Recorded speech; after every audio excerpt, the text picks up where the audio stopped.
We'll save the appreciation to the end of this class. Let's put our hands together for him, please.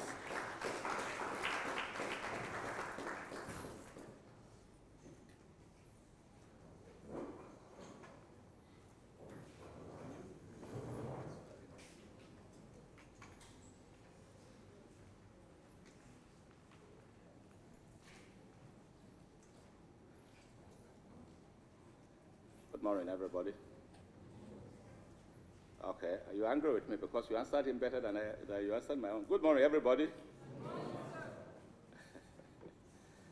are we getting tired or something like that?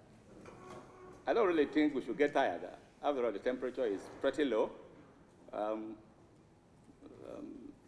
it's a good environment. I think so. Isn't this place a good environment? A number of you had good breakfast this morning, didn't you? You did? Yeah. I hope we had a good meeting yesterday. I hope somebody learned something. And I hope somebody's ideas of research conduct, agricultural experimentation would have changed a little.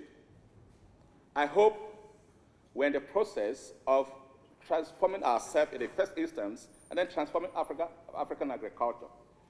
I hope by the things we've gone through this week and a little bit of what we've done for the past 2 days, our ideas of conduct of research may have shifted a little bit. I hope we will have better successes than what we have had in time past. Essentially, what we will be talking about this morning, there will be a moving forward and backward with respect to what we did yesterday. In getting this, getting prepared for these presentations, I made an attempt, or some attempts, to look at what is in the literature. And I found out that oftentimes, most of the things that have been written in the literature have to do with the writing. But I know that you will not have a good writing, you will not communicate effectively with impact if you have not done a very good research. That is true. Do you agree with me? I am making A's to defend my presentation. Not because I thought something was wrong, absolutely not, but because by the grace of God, with experience over the years, having worked with quite a number of PhD students that have graduated, and I've worked with several MSc students, I think I should be able to tell you how to do some writings that will be acceptable to the international community. And so what I will emphasize this morning is a component of what we discussed yesterday, and then we'll move into the actual writing, actual scientific writing. Is that okay for every one of us? Yes.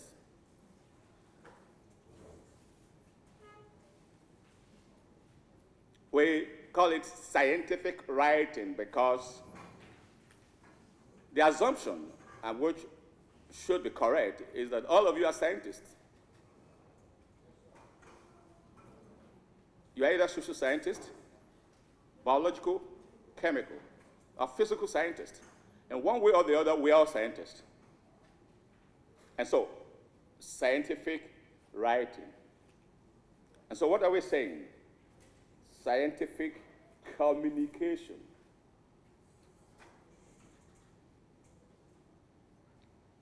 Ability to pass across the results of scientific experiments to the appropriate audience.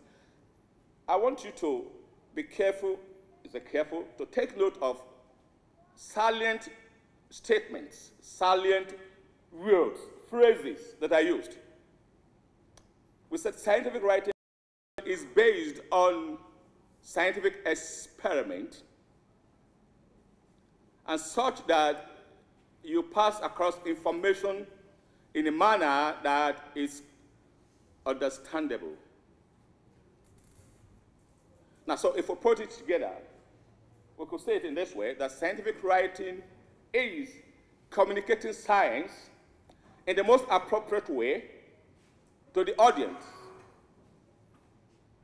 that needed the information. And what you are communicating is based on research. not what you felt, not what you thought, not what you assumed or presumed.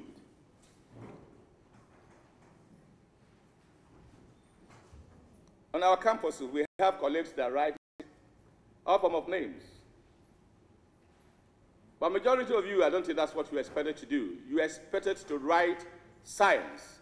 You are expected to pass across information based on empirical fact, not just an idea, thoughts, and all that. And we said with emphasis that you are passing this information across in such a manner that it is clearly understandable.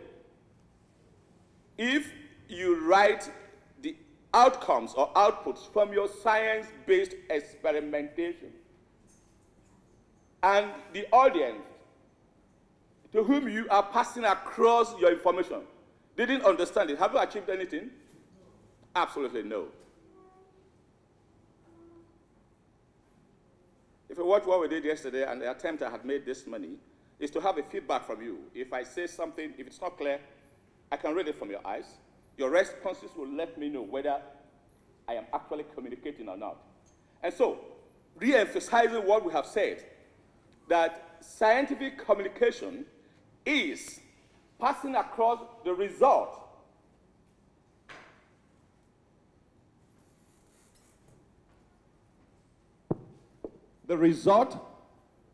of your science-based experiment.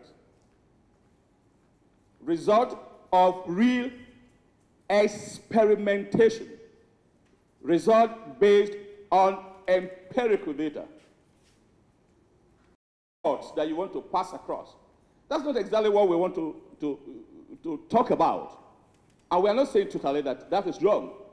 But what we want to learn together is the fact that what you are communicating to scientific community is based on empirical data, based on scientific experiment, thorough investigation, such that, you know, yesterday I repeated certain words. Dependable, repeatable, such that information you pass across can be tested across the globe. And if they find out, if they're able to repeat your experiment under the same environment, they get the same thing that you got. Ask yourself, who are you or who am I?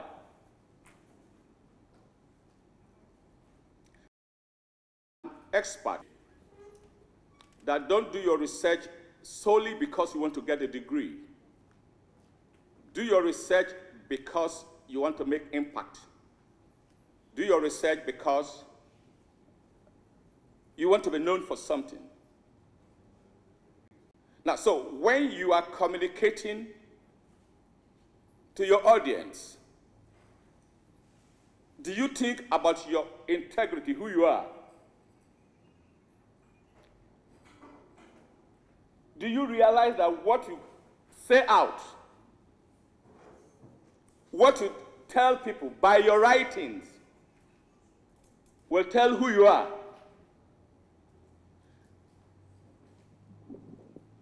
Again, without any prejudice of a show. When I started my career,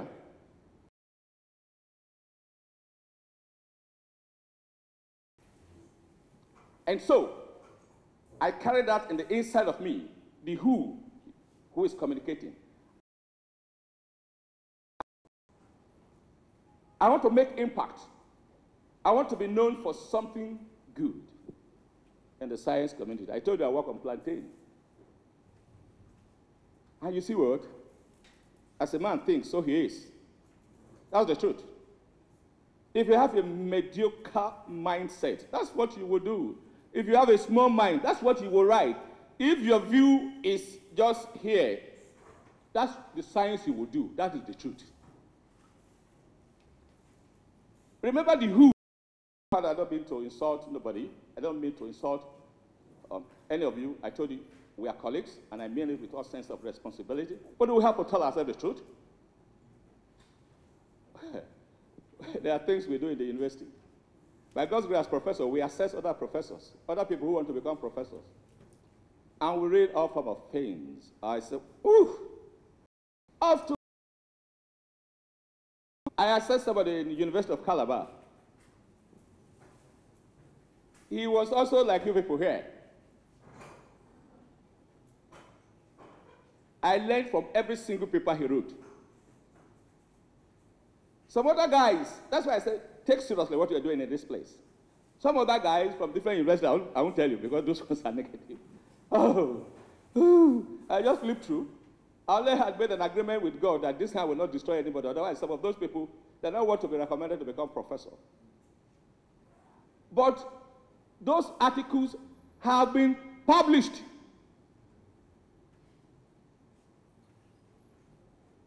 So who are you?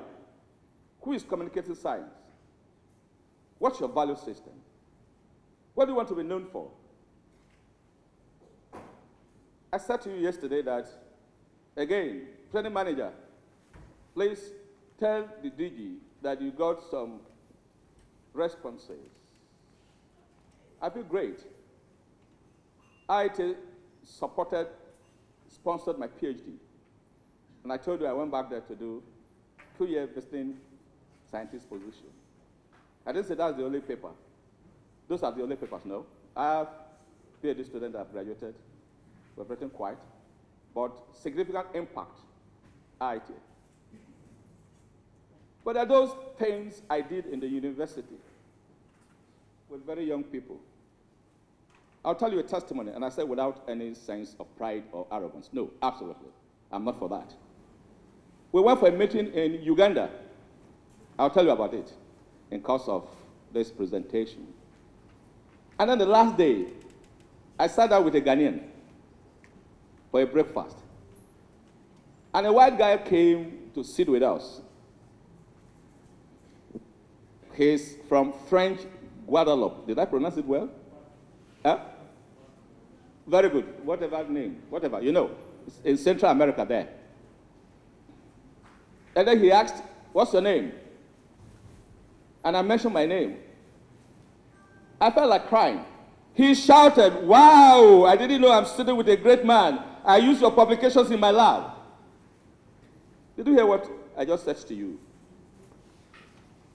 For those of us who work for national systems, who will return to national system, that's why I'm asking you this question. Who are you? Who do you want to be?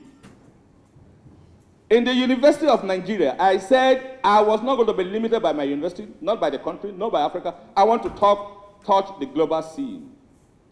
And I saw somebody in a lab sponsored by the French government. And he said, woo, I use your publications for my research. I felt great. A few months later, we met in Cameroon. Who are the we? People who work on bananas and plantain, global meeting. And then a young man, white, French, was shouting, who is Paul? Where is Paul? Where is Paul? And then I was wondering, was he told that I was going to... Your publication helped my PhD work.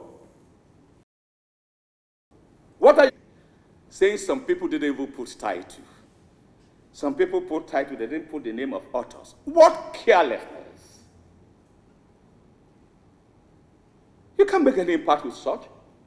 Because if you forget the title or forget your name, how are we sure that the content of your abstract is reliable, dependable, and predictable? So the next question is, what are you communicating? Trash? Local ideas? I beg your pardon, don't misunderstand what I meant by local ideas. They are local ideas that are of international relevance and of importance. We have to develop our local communities. CTA sponsored me to, what is this country, near Singapore. People are not looking for how to use rice husk to stop plantain. When I did that work, they didn't even just sponsor me, I got an award for it. The plug is in my house for using rice husk to extend the shelf life of plantain. So what are you communicating? What do you want the world to know about? And then the question is, who are your audience? And why do you consider it important? So why do you want to communicate? If you watch out, I had emphasized the first point, who are you?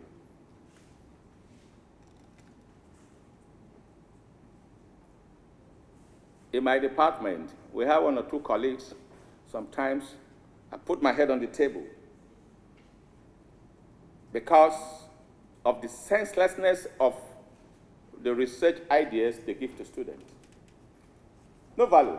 If you don't have value for yourself, you don't have value for anything. If you don't have goal, no vision, if you're not going anywhere, you know I like saying this.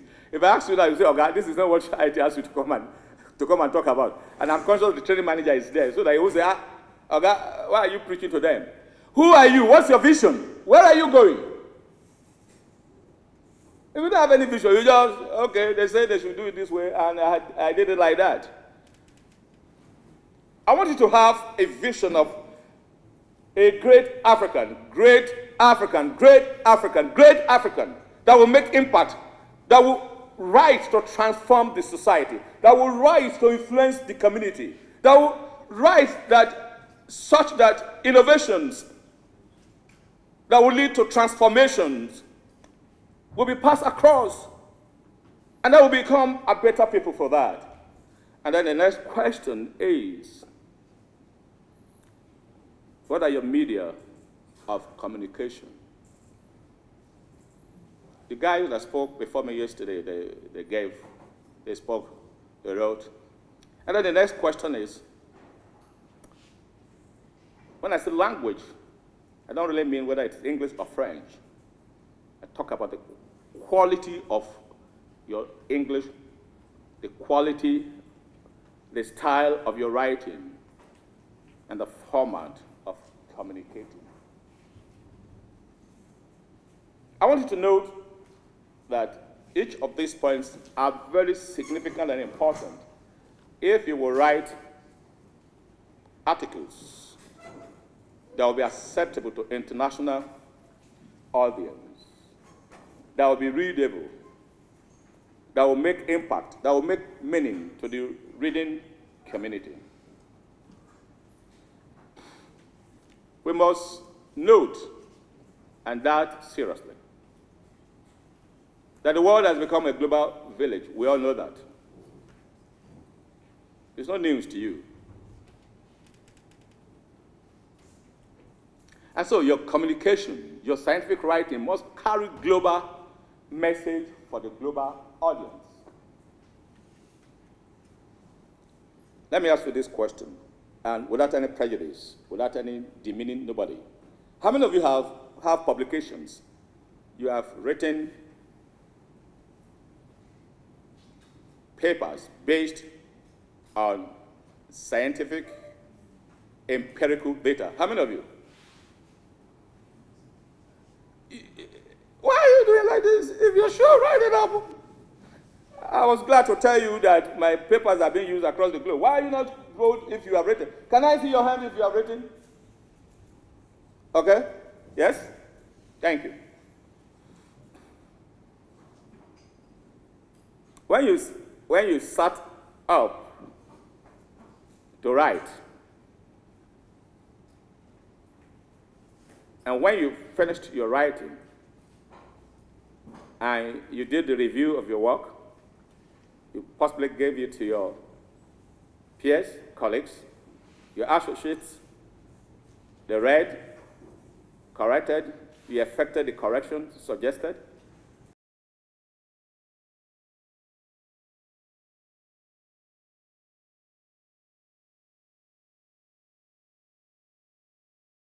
Good feelings all over again every time it is published. Less or so. See, did you hear the last comment she made? It has been a good feeling. Even what we have done by the grace of God, when we still get things published, we are excited.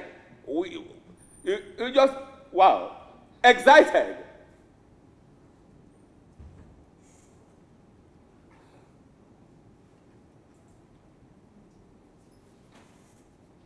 A group, Springer Group, they wrote to me for the second time to write a book chapter. And I have a very wonderful guy, the first PhD I supervised. He's a big man in the University of Agriculture, Makurdi. The first one, I sent to him, I said, Felix, write up this book chapter. He did, and I corrected. It was published in Encyclopedia of Earth Science.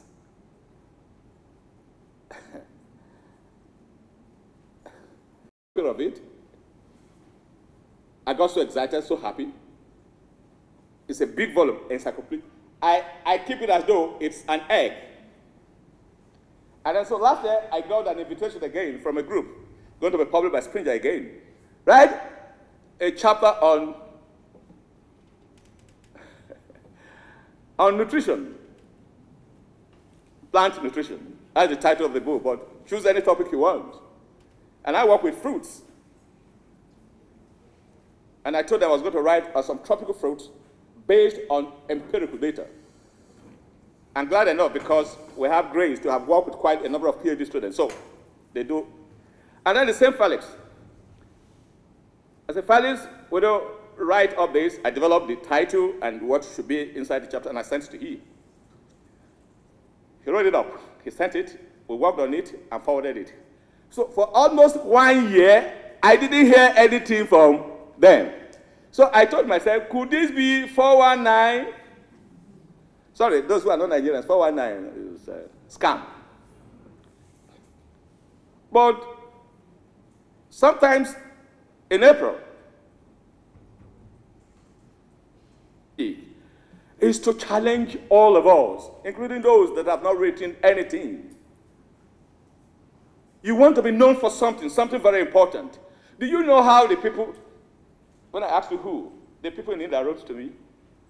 I don't know anybody from Adams, including the one in International Agrophysics. You know how they got to know me in the Lungu of southeastern Nigeria? My earlier publication. If you have been lying, who will call you? If you publish in journals that are known, who will invite you? So we are dealing with global community. And so what you are passing across must have global impact, global influence, and must be of global relevance, I beg your pardon. Scientific writing is communicating scientific research findings to scientific community, donor agencies, NGOs and FBOs.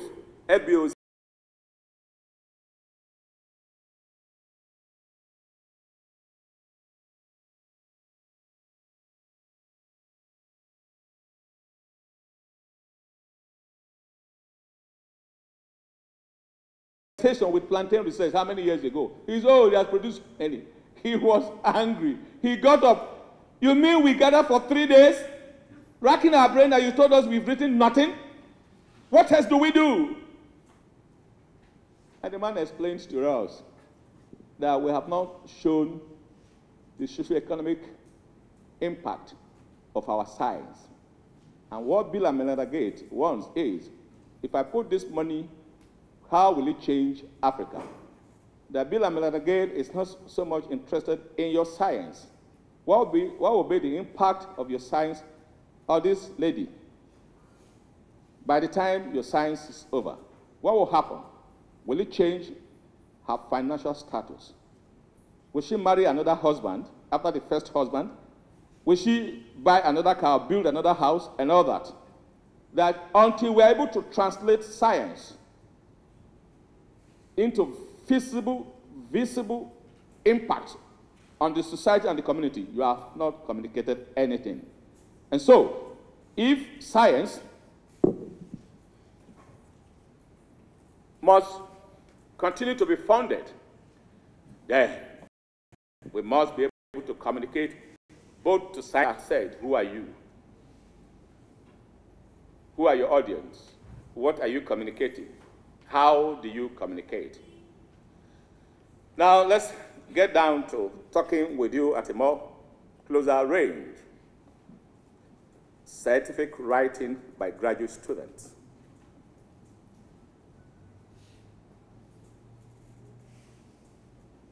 I do think your key goals are to write your thesis or dissertation and then some journal articles. Am I correct? Oh, no, no response. I said, my thinking is you are here at the end of the day, you have your thesis or dissertation written up, and then you have some journal articles published together. You can write it just on anything. Write up a research topic or title other than your degree research. I want us to do that. Just get a topic. Imagine a researchable topic. Remember, you see the discussion that will follow. So, think about, because I will need some feedbacks from you. Write up a research topic or title other than your degree, what you are working on in IITA or elsewhere. Are we true?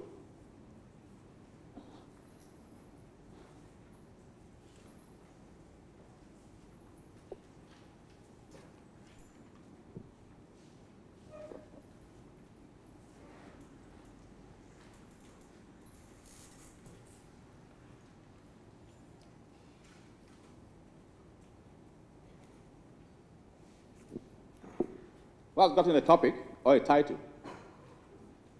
Anyone?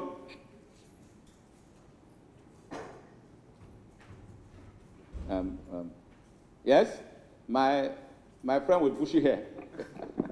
I don't mean to insult your place. It's okay.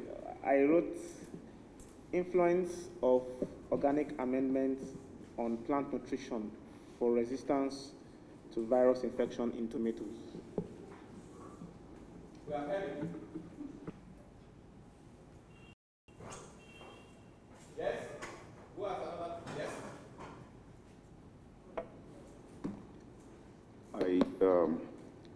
Multi-omics data integration of RNA-seq and DNA methods.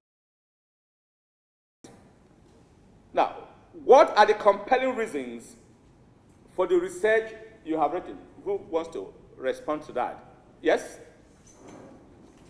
The strategy developed will assist to reduce the effects of malnutrition among the African population with respect to diversification in our diet. Okay. Secondly is that that will also help to look at the influence of social unrest and various natural disasters in the effects of malnutrition. Right? Yeah, let me ask you. We shouldn't limit the responses to him alone because we have 3 basic questions and other questions will follow. What are the problem statements? Why do you think this study is necessary? What is the research or what are the research gaps that led into formulating such research idea?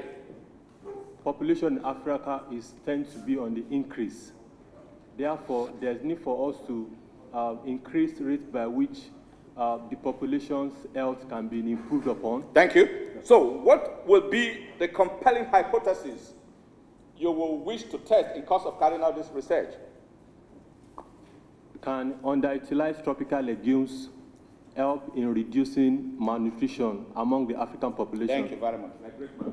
Now, did we listen to how we have just made progress?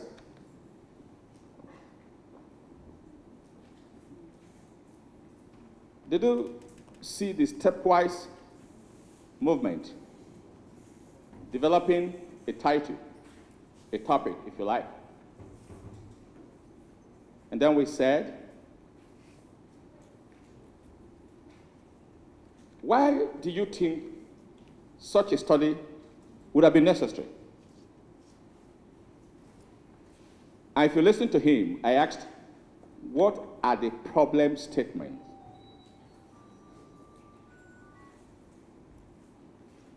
And then he told us about the hypotheses he will test. Last year we were here, who are the we? It was an all-African horticultural congress. And I was in a meeting with the editor-in-chief of Fruit. Fruit is a journal in France, and it's a big journal for us, with impact factor for those of us who are in horticulture. And then he explained so clearly. If you look at articles in Fruit, the abstract, you will see introduction, you will see objective, abstract, clearly stated out. You will see materials and method. You will see results and discussion in abstract. And he said so clearly that when you send in your article and they go through and they didn't see what our brother just said, they just throw it back to you. They don't need to go into the... Nobody's looking at what you have written. Most journals will want impact. You don't have to go round looking for what am I supposed to learn in this.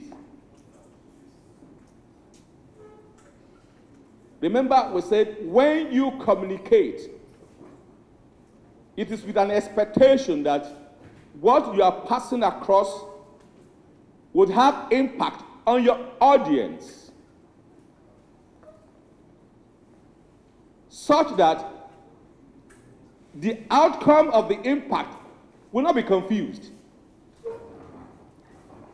I made an example with our sister that there's a change in lifestyle as a response to what she learned by. And then our sister just told us about the nutrition status of all of you. We laughed about it, but very important. If many of you are living on campus and you eat there, and then there's a finding that most of you don't have enough vitamin A, you know the DG will shout, because if international community hears that graduate students are fed with low vitamin A food, crisis go bust. So you must communicate such that there will be impact of what you have sent out. And the impact will produce some outcomes, change in lifestyle, change in behavior, change in attitude. Thank you, everybody. But I hope we all listened to our different contributions. Now, let me ask you, and my guy there, call his attention for me. Yes. I want others to be part of this. Rate the relevance of your expected findings to the target audience on a scale of 0 to 100. You remember the hypothesis you tested? You have traditional legumes, which you think if we bring them into the food chain and then we begin to eat it, you think that malnutrition will be reduced, crisis due to hunger will come down, and of course better utilization, and of course you do know the local farmers that produce this indigenous legume will have more income, and then if you look through very well, there could be some value chains developed and new markets. So if you were to rate your intended research on a scale of 0 to 100, what will you score it? 60%, sir. Thank you. Being honest. Who wants to comment again? Yes? Why, I want to ask him why he made that, yes. Yes. Because I believe that if he would have done more sensitization or awareness on the technology he is about to develop within the course of the year, like 3-4 years, by the time the technology would have been ready, it would have been demand-driven once it have the end-user preferred traits. So rating it or ranking it at 60 is somehow, I don't know. but maybe. Okay, you want to comment? That's just on the average, so to say. The essence of the grade or the mark is that there are very few agencies, let me use the word agencies of, based on the question, target audience. Now, if the target is, for instance, donor agencies, NGOs, and policymakers, we have very few of them that are into underutilized tropical legumes. There are some others that are not even interested in that. So that is why I rate it at 60%. Yes, thank you. Other comments? Yes, please. But I don't still understand what he's talking about, because I prefer that I think those that will really need that will benefit more from the result of his findings should be not the donor agencies. It should be more of the end users, not the donor agencies. Both of you are correct, but his target audience are the donors. Yes, target. Those who give us money to conduct the research. Like, for instance, now we have in most of our countries now, there are issues of food insecurity. And the governments of those countries are even shying away from the existing problem. So it is those that can sponsor. Who know, for instance, Prof gave us the Bill and Melinda Gates Foundation's support for project that what's going to be the social impact. For instance, there is a project that they sponsored a few years ago, and they had to stop it at a phase because in sub-Saharan Africa, that project seems not to, the technology seems not to work, and they can't just continue to pump their money. So that's just to give us that the target must be met. And once you can't fulfill the target, there's nothing to come. So that's just the perception, sir. Thank you. I beg your pardon, different opinions. I agree with him. Yes, yes. With regards to the other comments on... I thought you were going to talk about yours and then tell us the impact. Since I did not talk about it, I just wanted to make a comment on that. Okay. Yeah. Even if he is targeting the end users of the technology, there are times you have to consider that people have different adoption rates, and you don't have to be too conservative with that. You won't assume everybody will adopt at the same rate. Yeah. Yes, thank you. Right. Now look at that red bullet.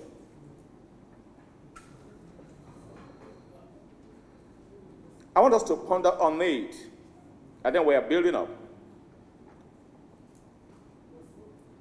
So how do you get your target audience to learn of and benefit from your findings? Again, let's reason together. How? Yes, madam? Thank you.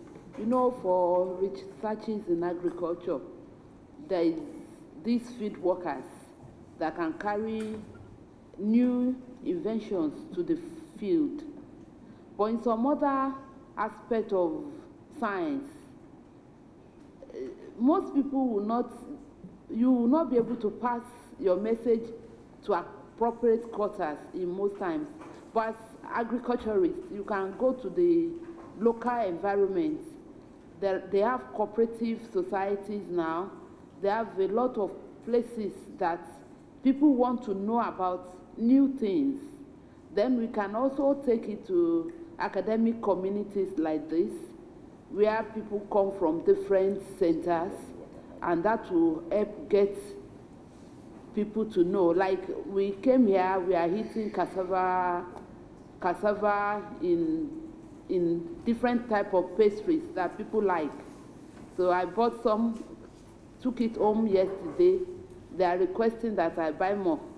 So that one will, but as agricultural products is sellable now, since people are looking for job, and when you sell it to them, they can start a little from their compounds and the rest. Thank you. Yeah. Yes, more contribution. How do you get your target audience to learn of and then benefit from your findings? Yeah, very good of you. Yes. Thank you, sir. In addition, is that what they actually need is what the target audience, based on what you are giving us, yes, what they need in specific is evidence-based outcome.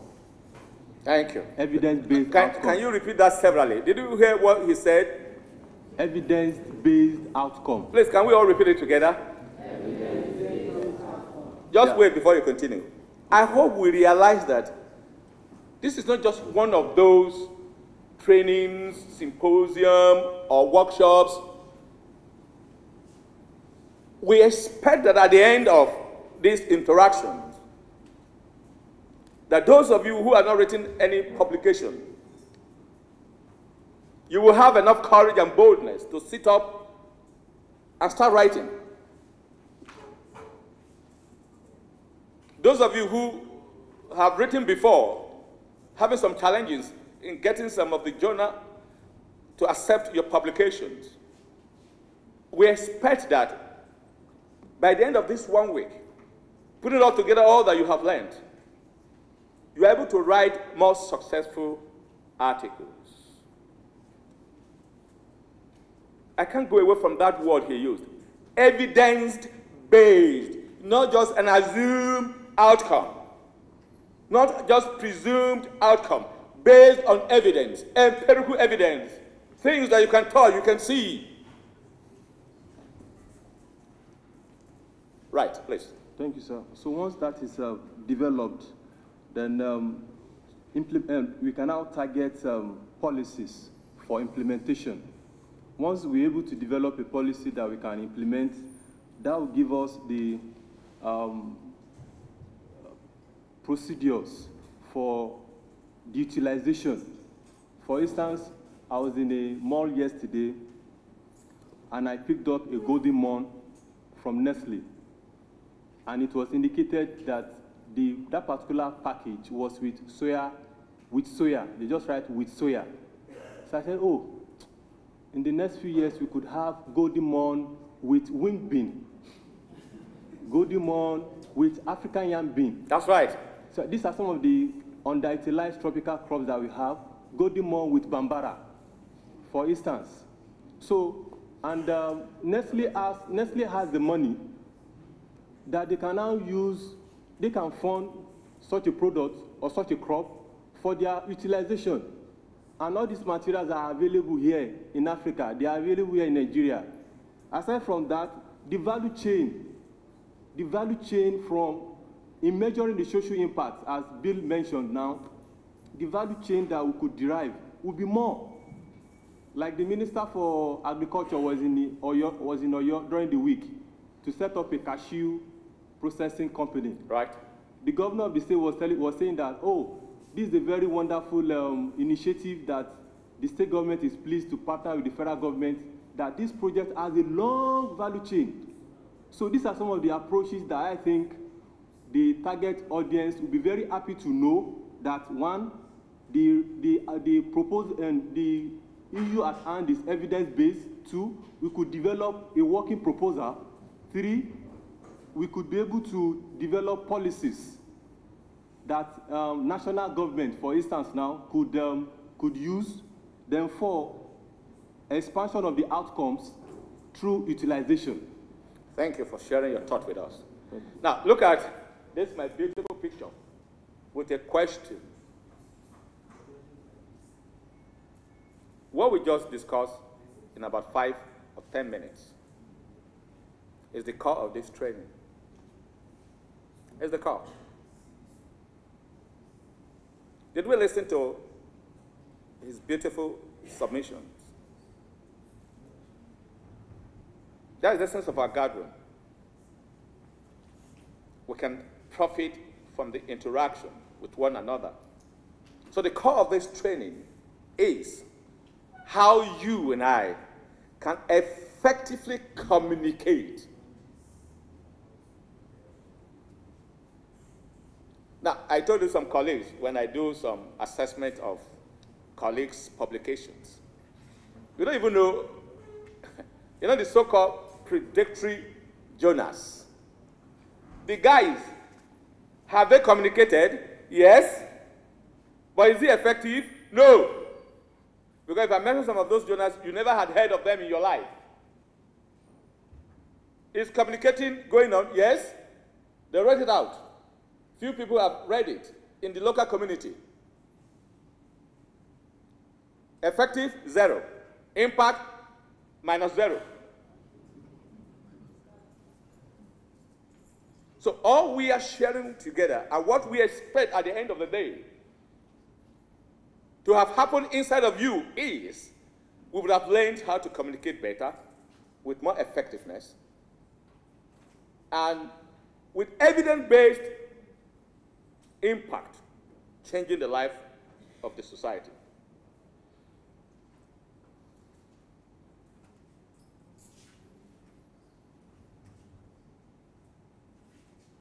It is expected that you will be able to communicate sufficiently with such that there will be evidenced impact. So effective and impactful scientific communication will produce, look at the word, can you underline that in your note? Transformative outcomes.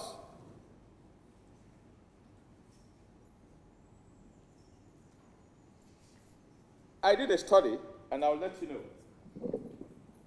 I told you I work on plantain, and I made quite some attempts. When I came out of IITA, I didn't have money to do big research. So what I wanted to do is doing post-harvest. Sorry, I have to give you walking up and down. I eat plantain. I've tried for several years to see whether this stomach will come down. It has refused to come down. So they'll tell me, walk around, do this, I do all that. Sometimes the stress of going about the campus and all that. I say, okay, let's look for food that have low glycemic index. How many of you are in food science? Nutrition. Yeah, you know what I mean by that? Yeah, you want something that has low glycemic index. It's not going to stay more in your system. It's going to break down easily and all that. So I eat plantain. Green plantain. So when we boil it, I'm part of the winner. So when we boil it, we peel it up and put it inside water and boil, like you boil yam. I realized that the water you would decant turns yellow. And I'll sit down sometime behind the house. I see my plantain being put on the plate, and the water that is being poured away is yellow. I said, is it not chaff that I've eaten now and the nutrient is poured away? You know what I did? I put a student on it. She did processing. We looked at 4 different methods of processing plantain, unripe plantain. And we looked at it at different ripening stages. Remember we said outcome, transformative outcome. And I started the job with myself, nutritionist. I did that on myself. 4 processing methods. We boil directly in water. We boil the way you prepare your mai. We roasted barley in the Yoruba. And then we had the ones that were not processed at all. So we had these 4 processing options. And then we looked at the ripening stages. Green. Onset of ripening. 50% ripening, I've forgotten the 4th one. So we have 4 by 4, factorial, 16. You know what we found out? When you boil, like the way you boil plantain, of course, you are losing nothing. When you bring it out, it's brownish, something whitish brown. No loss of anything. And then we didn't stop at that. We went into looking at proximate qualities and then some mineral content. How many of you know barley? What is barley?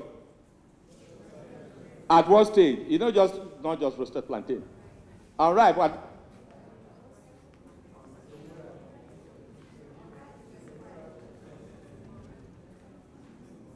See, how many of you speak Nibolewa? How many of you speak that language?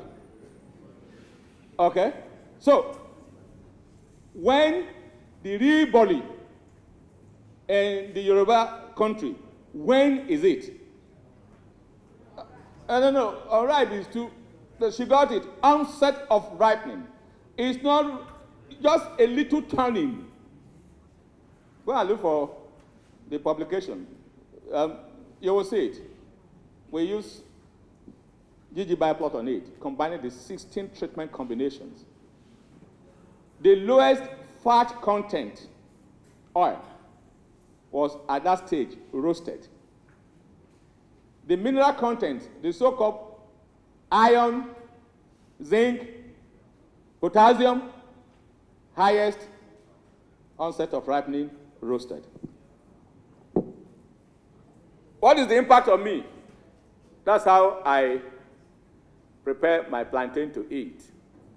And when I'm on the road, if possible, if I see boli, don't insult me. I'm a Nigerian. When I see boli, I buy and eat. Transformative income. And you know the interesting thing? If you come to where I live in Nsukka, plantain is extremely costly. I'm talking with my guy there. You know why? Now, how many of you are from Enugu State? Now in Nsukka area, every corner is boli. And you know the interesting thing?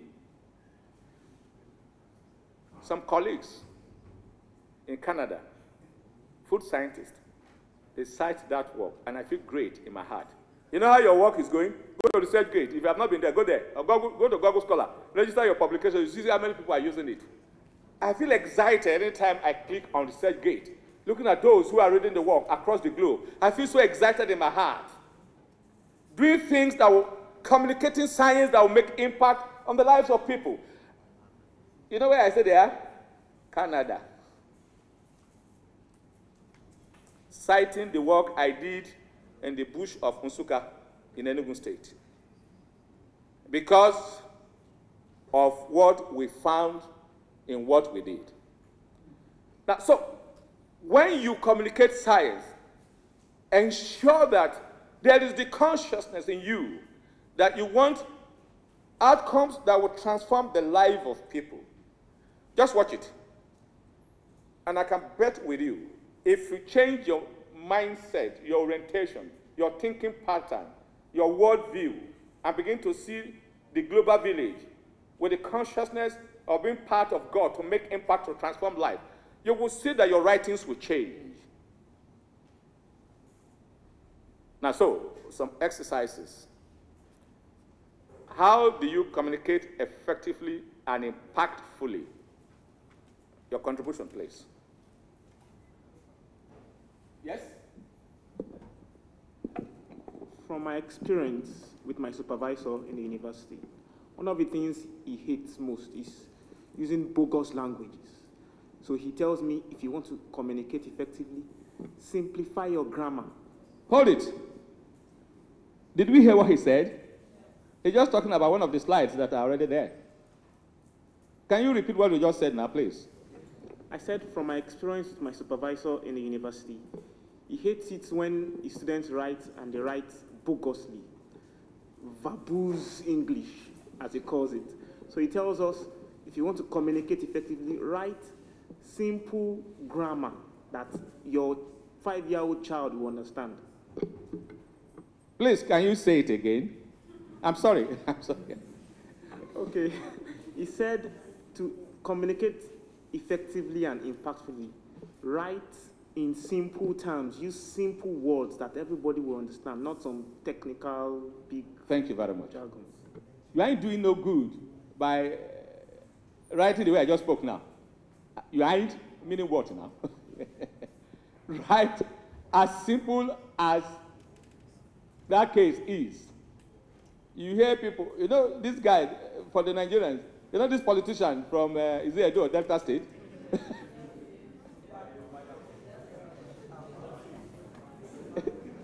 he speaks English you have not heard in your life. And then you ask yourself, what is this guy really saying? No meaning. He's not communicating, he's just talking, not communicating. So please, he said something very important for all of us to take note of. use the language of what you're doing.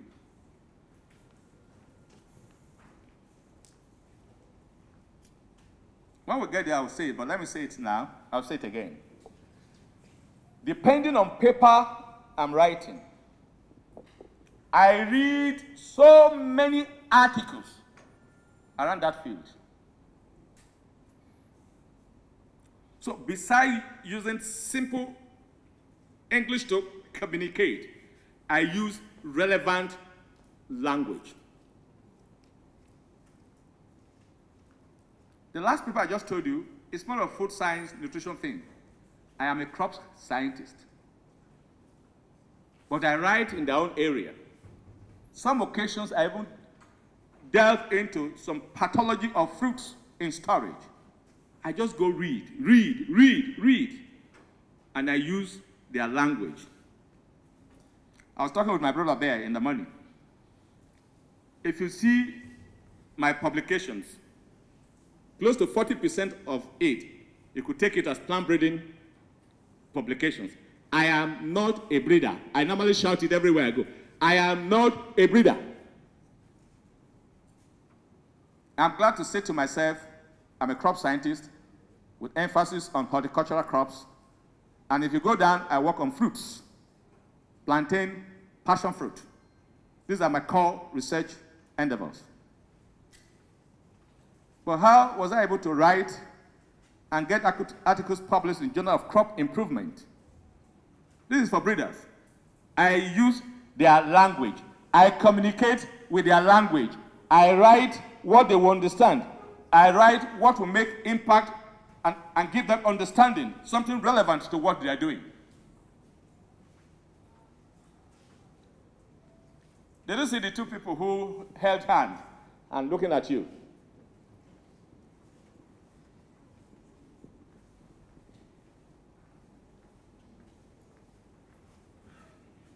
You know why they are looking at you like that? Who wants to tell me if I make my comment? Can you see the lady and the guy? Thank you very much. You guys are great. Who will tell me? I want the lady to answer this one. Ladies, you people are more intuitive. I hope so. Thank you.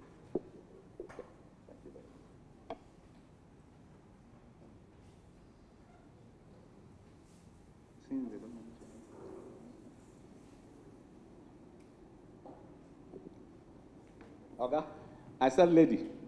Okay, since they don't want to answer. No, wait. You are not yet a lady. You have not yet been transformed. Okay. I think the picture is just trying to say both male and female. It's up to us to probably change or transform science by giving evidence-based reports. Yeah, what you said is very sensible, but that's not what I have in mind. Yes? Ladies, my guys, so don't worry. Let's allow them to talk. They seem to think deeply than you and I. I hope it's true. Yes? Gender balance. Now I call ladies. Okay. From what the meaning I'm reading into it is, okay, at the end, what are you trying to say? That's why the lady actually folded and made the post. Yes, what is the information there that you are bringing out? You are 50% correct. Just a little twist. I'll clap hand for you. No, madam, just a moment. Let us still make. I said you are 50% correct. Look at the last point there. We have said scientific communication will be effective and impactful. That will be effective and impactful starts from the concept and design of the research. We spoke so much about that yesterday. I'm not going to waste time on that. But look at this. We say wrong ideas will, of course, produce wrong and meaningless results, which will not be acceptable in the scientific community. Now, your comment again. Nothing. Yes? Who wants to? Okay. Sorry, I'll get back to you. Yes? What I'm actually seeing from my own point of view, yes, it's like the lady she's not too happy, and the man is more happier than her. Maybe because what she did was wrongfully designed or was not correct somehow. And it's also selling out a message that in order for us to be successful, we should be working closely together. Yes, you have 10% of us. Yes. Okay, I would say maybe like a question, are you sure you did the right thing? Or more questions will come up with? Yes, yes, thank you. You have added 5%. Yes. Yes, yes. If for us to communicate effectively, then it has to be evidence-based, just as we've said previously. Then they would accept it. But the way they are folding their hands, it seems like it's not actually being accepted into the community. What do you want me to do with your wrong ideas? What do you think will come out of your wrong idea, wrongly executed? You start off with a wrong idea. What is it going to produce? Meaningless results. And then you want me to say, no, it makes no meaning. No, you can't force it on my throat. Are we getting the point? See, you sit down, you design an experiment with wrong ideas.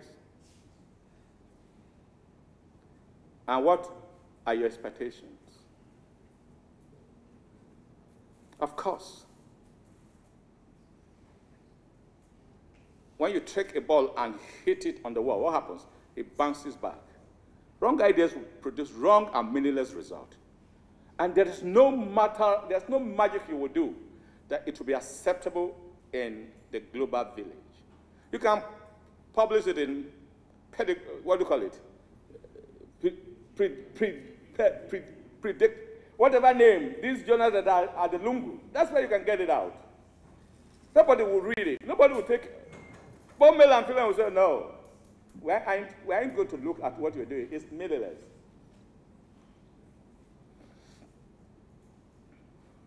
Look at this. And that's why we need to be careful as graduate students. Don't lose sight of scientific communication. All we've been doing is laying the foundation of the rudiments. That if you get it wrong at this point, you are communicating nothing. Good ideas, we have talked about wrong ideas before. Now, good ideas executed with wrong experimental design. What is going to happen? Will at best produce biased and unpredictable research results.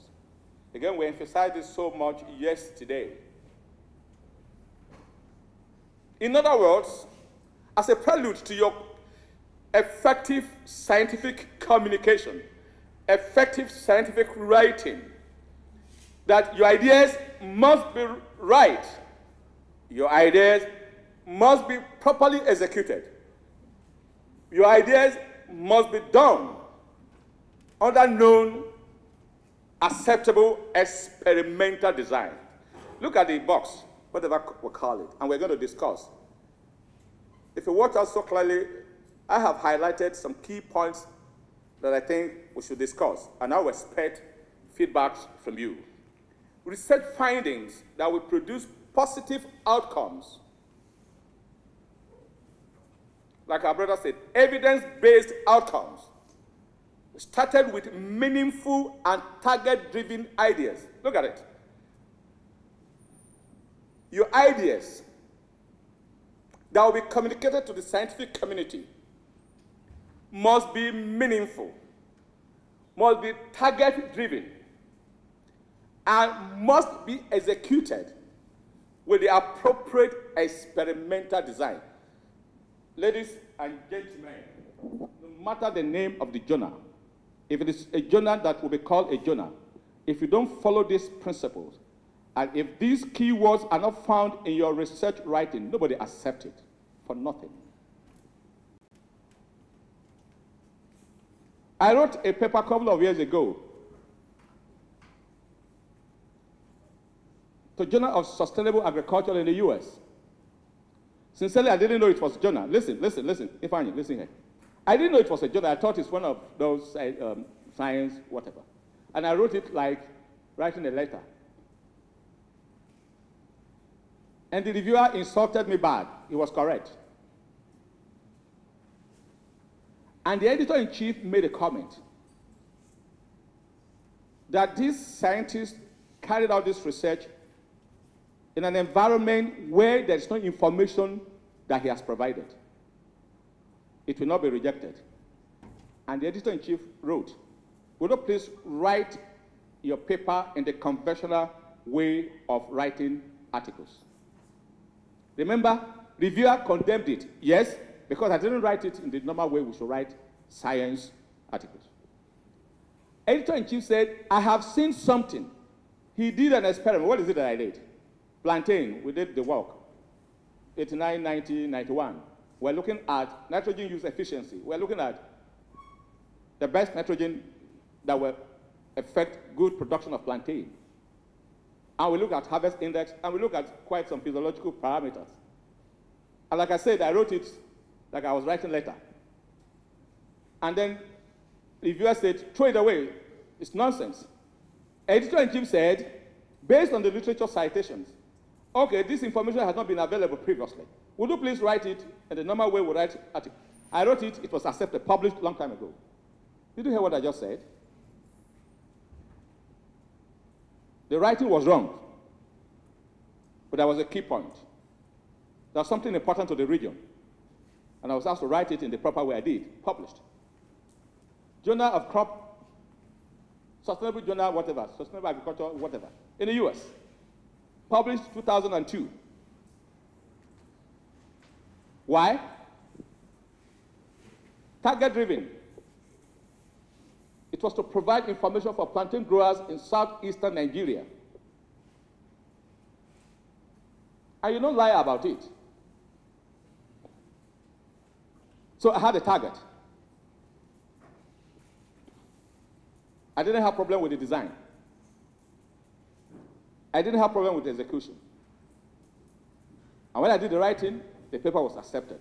And so, the emphasis is, if you must communicate, and if your writing must be acceptable to the scientific community, whether you are writing your thesis or your, I just told you now, some of you will go back to university or whatever you go to, and you want people to assess you. And I have told you what our colleagues are doing. I have no apology for saying it. That's why I said, training manager, go and tell Sajinja that IITA is doing great for Africans. I review for different universities in the country. And you see colleagues who want to become professor, chaff.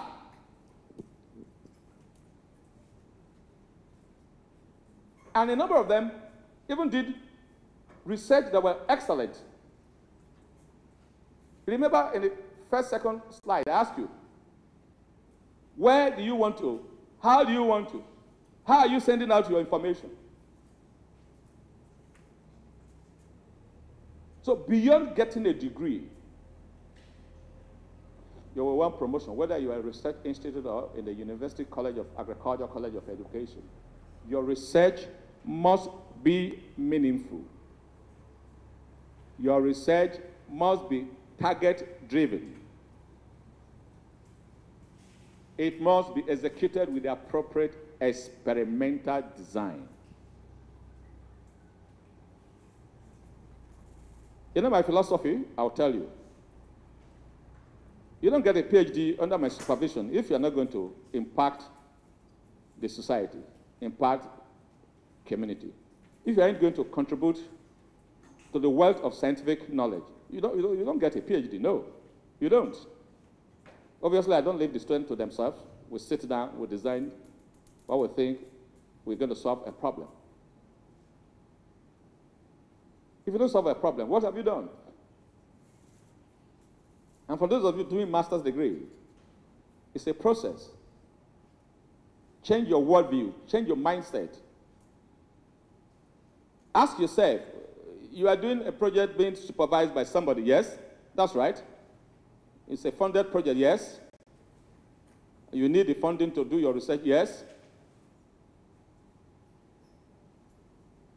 When I did a PhD with IITA, It was a global program. Whether I came in for PhD or not, that work will be done.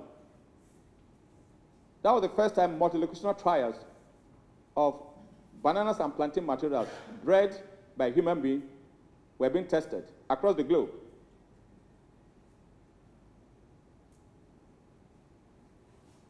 IITA had sites in so many places. But the major work, it was called International Musa Testing Program, was done in Nigeria. And that was what I did for PhD. All they wanted was grow them under different locations, different environment, and then come up with measure. They had their standard traits they wanted to measure, and you possibly rank them and do whatever, and make selections as a function of different agroecology. That's all they wanted. But my first publication came out from post-harvest study.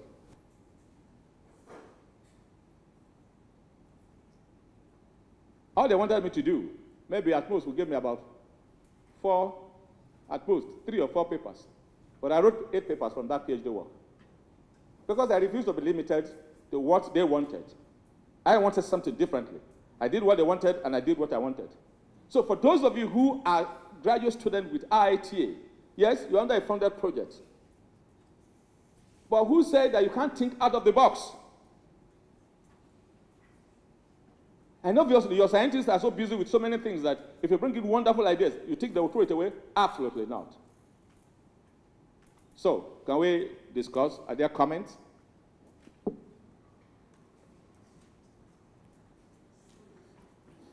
Comments?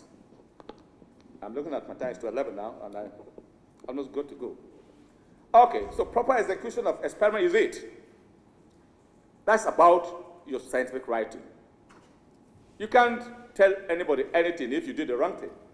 Poorly or wrongly executed experiment will produce unreliable results. I beg your pardon, I have to rush. The time is gone. Possible causes of wrong or poor execution. All of you. Crop, animal, nutrition, socio-economic. Look at the points there. Somebody was asking a question from this angle yesterday. Possible causes of wrong or poor execution. Experimental plants of different species and or ages combined in a fertilizer experiment. Your plants are not of the same age. Or you mix 2 different species. Species is even too large. You mix 2 different varieties. And you're doing fertilizer study, and you are not looking at genotype effect. What do you think you're going to get? Wrong result. The biological or genetic efficiency of the materials are not the same, so you don't expect the same nutrient uptake and transfer. Part of the things we want to look at is dry matter distribution pattern. And so when you're using different genotypes, you don't expect the same. Mixture of different ages or sexes in an animal research. Male, female of birds don't behave the same way. They don't eat the same quantity of food. And the conversion efficiency is not the same. Using industrial grade of chemicals instead of analytical grade in biochemical analysis. Of course, wrong result. Science, technology, and innovation study using highly diversified population will produce biased adoption responses. That is the truth. The training manager and some other people in social economics will know that. If you ask me some question, my response isn't going to be the same thing with this, my guy. My worldview, my life experience is not the same. So his response to what you're asking him is going to be different from what I'm going to respond.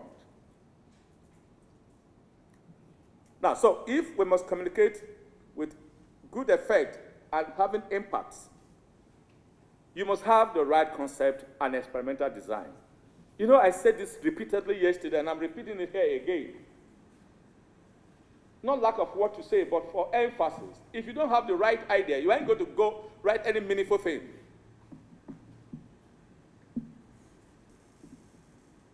When we review, or people say that things, you know, reviewers can write back and say, the author doesn't seem to know what he wants to communicate to the scientific world. Because ab initio, you didn't have the right concept of what you want to find out. It must be very clear right from the beginning of your experimentation. This is what I want to do. This is what I want to find out. This is what I want to contribute to knowledge. This is what I want to achieve. And with the right concept behind your mind, obviously, your experiment must be laid out properly on the right experimental design. And obviously, you must execute your experiment with the right concept. Must be properly executed. And we can't overemphasize this. You aren't communicating anything if your statistics is wrong. You will not, remember the story I told you about a colleague, a soil scientist that wasted the whole master thesis. It was wrong design. And then he sent out the paper to soil science, and they asked her questions. And she wants me to help her to lie. I said, you know, now I won't lie. I don't lie. So you can't, why are you coming to me? You know I will tell you the right thing. Throw away the paper. Nothing will come out of it. Because right from the beginning, the experiment was not properly executed. And so you are trying to force statistics to do what you didn't really do. And then by the time the reviewers were asking her question, the errors were exposed. I told her, you keep this paper, nothing will come out of it. So if you must communicate effectively, if your science must be acceptable in the global world, you must have the right concept, you must use the right experimental design, you must execute your experiment properly, and then you'll use the right statistics. And when you have done that, of course, output based on research objectives and tested hypotheses will be abstracted either as tables or graphs. We are coming home. Now, the writing. All I've done for more than 1 hour is giving you fundamentals.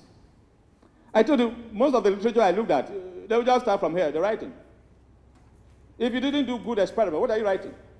If you had wrong idea, what are you writing? If your experimental design was wrong, what are you writing? You used wrong materials, what are you writing? Your data were not properly collected, what are you writing? So, the writing.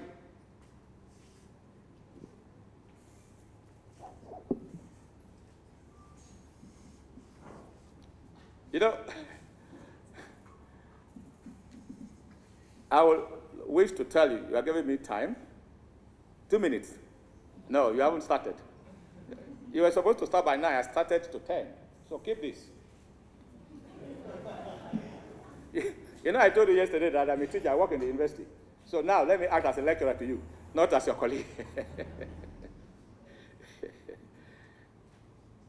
Arrange, so I'll just, because of your time, I'll just read through. I wish I had time to explain some few points. But I was going to tell you that so many of you are sanguine, so disorganized. You ain't going to be a good scientist if you are so disorganized. You must have a very, your mindset must be like this. Precept upon precept, a little here, a little there, straightforward. You're not here and there. No, there's no editing. You carry pieces of paper and mingle them together, and write here, and write here, and write. What are you writing? Nothing. When you are doing that, you forget some of the points.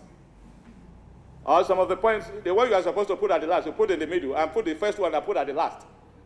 And then you send it out, and you think, the guys are not going to read it. They throw it back to you. Arrange your thoughts and information so, I beg your pardon, arrange your thoughts and information you wish to disseminate in a sequential and meaningful order. Remember that what we are communicating is going to be read by somebody. Before your article is published, you know somebody will review it. At least 1 or 2 persons will review it and make comments. And if you sit down in your corner and do your things the way you think your things should be done, of course, it will be done the way you think it should be done and return back to you. Write out the key points you wish to emphasize in each section of your scientific writing. Be sure you follow strictly the format and structure of your target journal. You guys have put me in a bad shape of rushing. You don't just wake up, let me just write, I will send it to anywhere, whatever happens, and I will see what happens. Then that you will remain 1, 2, 3, 4, 5 years, no single publication. Almost every journal has specific format and pattern, and you must follow their pattern and format. They are not there to please you. They're serving the scientific world. Okay, thank you. Now I can relax a little. Ensure that the subject matter of your article is relevant to and acceptable in your target journal. Did you hear this? You don't just wake up, let me just write. You must be sure where your articles will go to. You must find it out. If you like, research on knowing journals that are relevant to your publication, your articles. And I wrote fruits. I told you I work on tropical fruits. Fruit is a journal in France. No matter whatever science you have done, those of you in molecular genetics, you find out new gene. You transform gene from frog and put in cassava and send it to fruit. They will tell you, thank you very much, we don't publish such thing. Fruits publish articles from all over the world, but essentially tropical fruits. So, be sure where your article will be sent to. Language must be with utmost clarity and brevity. No ambiguity, no jargon in scientific writing. That's what our brother was telling us the other time. Keep the language simple. And you don't write as, you know, there's African man, forgive me, you say all of us are African, including our sister there. We're all African. You write with your native language. And you think somebody else will understand what you are writing. I told you earlier on, depending on the paper I'm writing, I spend weeks reading published articles around that subject matter. Before I start writing my own findings based on empirical data, done on the right experimental design, collecting the right data, I read what others have written. I get the language. I get the feeling. And I make sure I know the journal I will send it to. Use active and non-personalized phrases. Listen, I cited an article because they have something that I think is good for you. And many people wrongly write following the error we want to point out. Scientific writings are a reflection or reporting of work that has been completed. And so they use past tense throughout the article. Did you hear this? When you are reporting, you are reporting. A number of you, what you'll be writing in years to come, or weeks to come, or months to come, is what you have done. You have finished the work. The experimentation has been completed. Possibly you did it last year. You possibly started your PhD study 2 years ago. And then you were through, and your supervisor said, okay, I need 5 articles out of this. And you're writing as though you are currently doing the work. It doesn't work like that. Referencing. There is no direct quotation or citation of anybody. What you do is restate the author's idea in your own words and provide citations. I hope you know, in Europe now, you plagiarize, they throw back the article to you. I hope you know that. So, absolutely no plagiarism. You don't do it. It's a scientific scam. And you must learn that right on. So the major components of your scientific writing. 1, the title of the work. Your thesis and your dissertation are pretty different from the title of journal articles. That must be clear to you. Your journal articles, the title of your journal articles must be very focused and catchy to the reading audience. When I go online, I'm looking for something. Oftentimes, if the title doesn't communicate anything, what am I going to look for? Who has the time to waste? Title must be clear, brief, and sufficiently informative. And I know you guys are compiling some abstract. Anybody who didn't do a good job, throw it back so that the person can learn. Your introduction. For those who are patient, you will gain or you will lose them. Oftentimes, most articles, most journals, you have lost them at the abstract level, right from the title and your abstract. You lose their confidence, they throw back your work. But for those that are patient, they look at your introduction. And I said, your introduction must be sufficiently comprehensive, consisting of existing knowledge on the subject matter. Yesterday I said it, and I've repeatedly mentioned it today, that you must read, and you must read widely. You are not communicating at the village level. You are not communicating to your community where you live. You are writing to a global audience. And your worldview must have global impact and global perspective.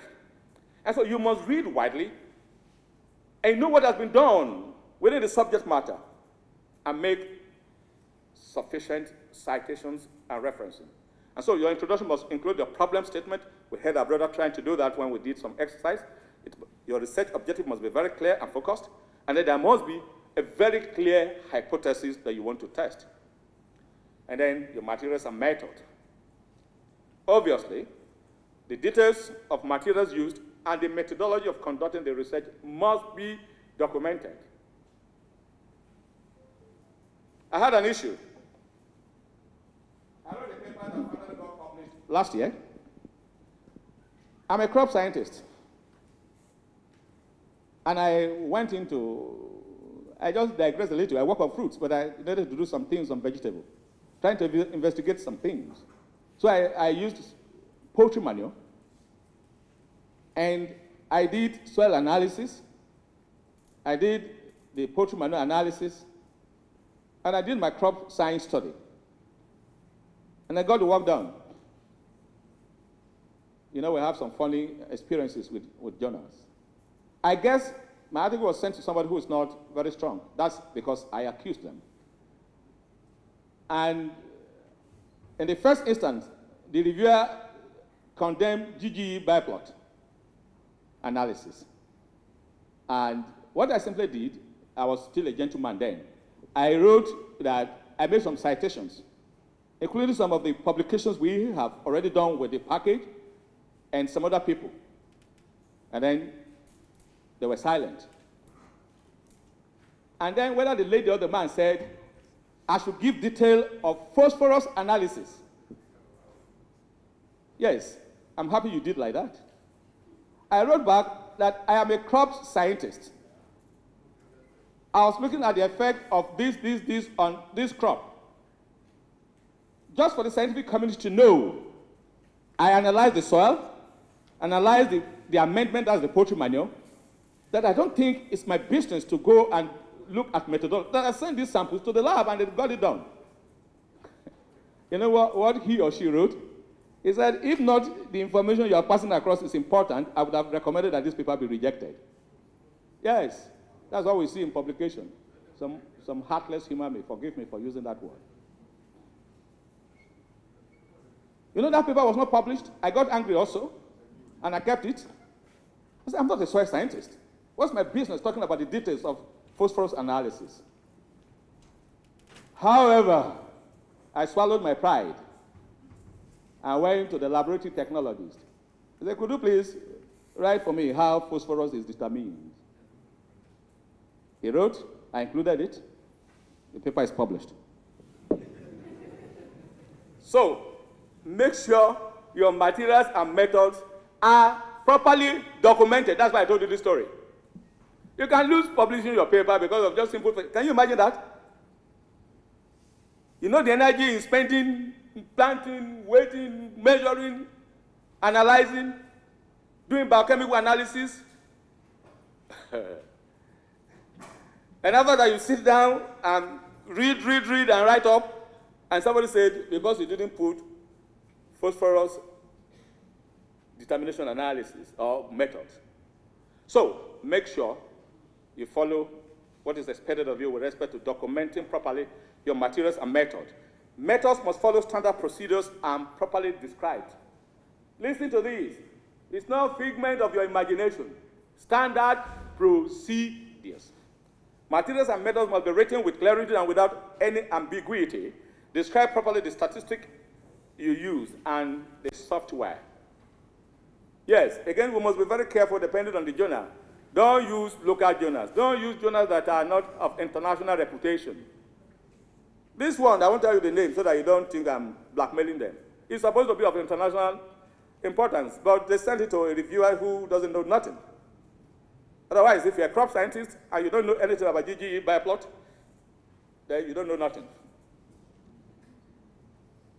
Your results. These are your research findings. You don't cook anything.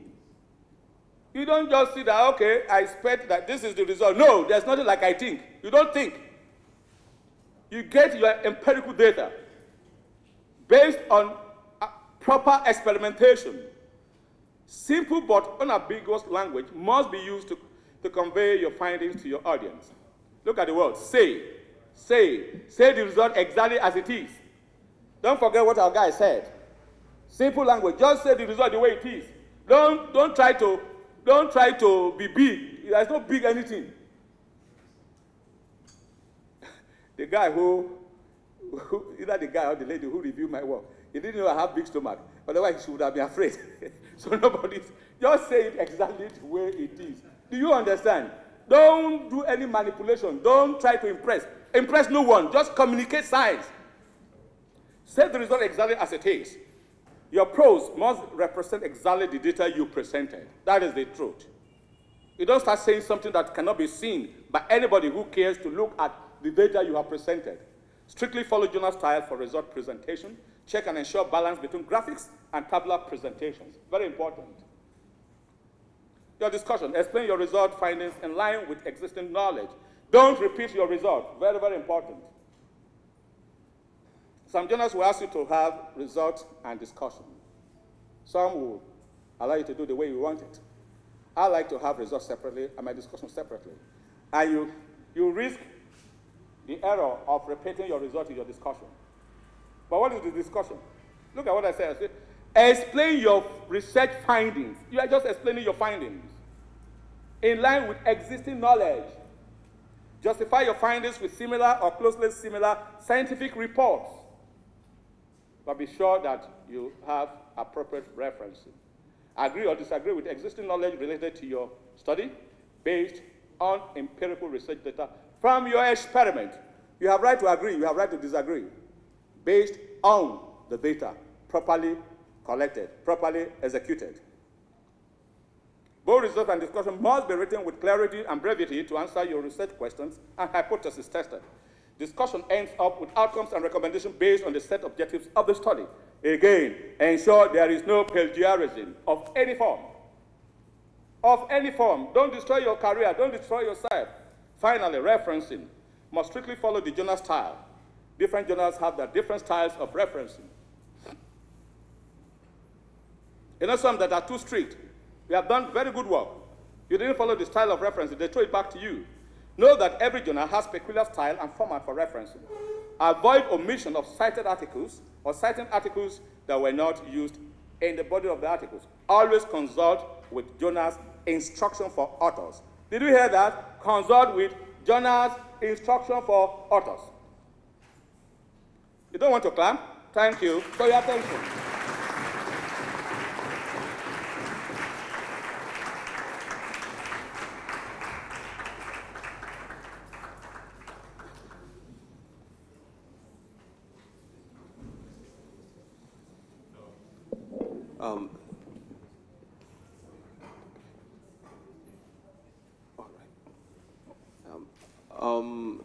Thank you, distinguished participants.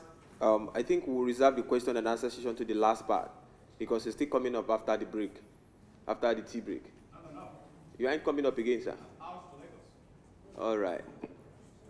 That means the tea will have to tarry. All right. So let's do this once and for all. Questions, please. I want to have all the hands up before I start the question and answer session so that I'll know the number of people that are asking questions. All right. 1, 2, 3, 4, 5.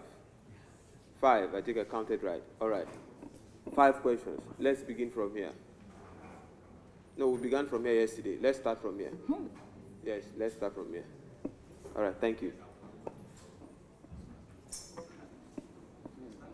Is it? 1 minute, let me just confirm.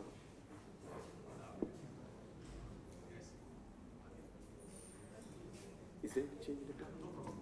All right, please, let's start. Thank you for the information, sir.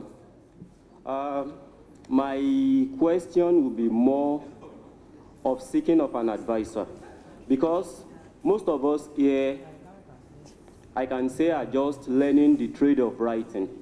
And oftentimes what we find out is that our supervisors at times are not that encouraging. You write and they throw it back at you without even looking at it. Some will just go through 1 or 2 lines and throw it back at you. If you are getting this kind of responses from your own supervisor, you might not be motivated to want to write to people from outside. What do you advise us to do in these kind of situations? Okay. See, Chairman, anytime I'm talking too much, go like this and I talk. Forgive me. You know why I talk so much? I'm a preacher, so forgive me. See, young man, in 1992, I wrote an article, and I gave it to my head of department that I thought was my mentor. And then he didn't see anything good in that article. And when he gave it to me, I went to my office, and I stood in front of my office. I'm sorry if I offend your thinking. I said, God, this is the first and the last he will ever see. I never consulted with him until I was being asked to become a professor. And he went, ooh, my head is becoming a professor. You have to build for yourself. That was why I spent time asking, who are you? You have to build a lion mind and heart as you relate with human beings. I came into IITA. I wish the DG is here and I will mention the name. When I came to do PhD, I had been working at the university. I had written at least 8 publications. And I worked with a scientist who wanted to make me small. I wrote, every line was red biro. I corrected, I gave it to him. He returned it again with every line red biro. I corrected, I gave it to him. The 3rd time, he wrote with red biro, and I made him to understand before I came into IITA, I have been publishing. And then he apologized. Listen, we have all forms of human beings here on earth. There are those who don't want you to make progress. I told some guys there yesterday, by the time I was rounding up my PhD, I wrote the 4th publication. You know what he said? He said, there's nothing inside that paper. You know what he told me? He said, I went to US, I wrote only 3 papers. So if you write 3, the 3 you have written is enough. I said, it's okay. I forgot about him, published it in a local journal, but I got it out. And I didn't consult with him again until I wrote all I needed to write, except maybe the last part of the paper. So there are those who don't want you to make progress or grow. There is a guy in my university who go to you know the person. My youngest brother is doing a PhD. I was going to China to make presentation. And he wrote and sent to him. He is the major supervisor of that work. Because the young man is going to China, he said there was nothing inside that paper. And then my brother sent it to me, and I told him, what do you expect? Go on ahead and make your presentation. Of course, he went to China and presented it. So we have funny human beings called lecturers. My sister, forgive me. Funny human beings wearing human clothes, but they're satanic and wicked. So you must make up your mind. I'm talking because I have been bound and I refuse to be bound. Everywhere, whether it's the IITA or elsewhere.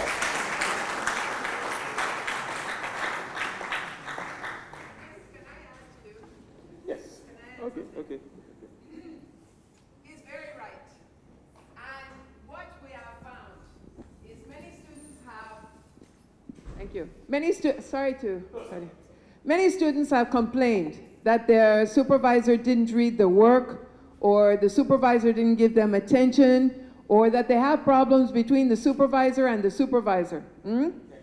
But we also have complaints on the other side. If you know you have something that is worth being published, then for goodness sake, write it well. He talked a lot about writing style. Look, I tell you, understand that your supervisors are busy people. And maybe we're going to have some training later about supervisor and student relationships, because it's a reciprocal kind of thing. And I would tell you that I have had students who have substance, but when they present it to me, they have not done the proofreading. They want me to be their editor. And me, I am beyond that stage.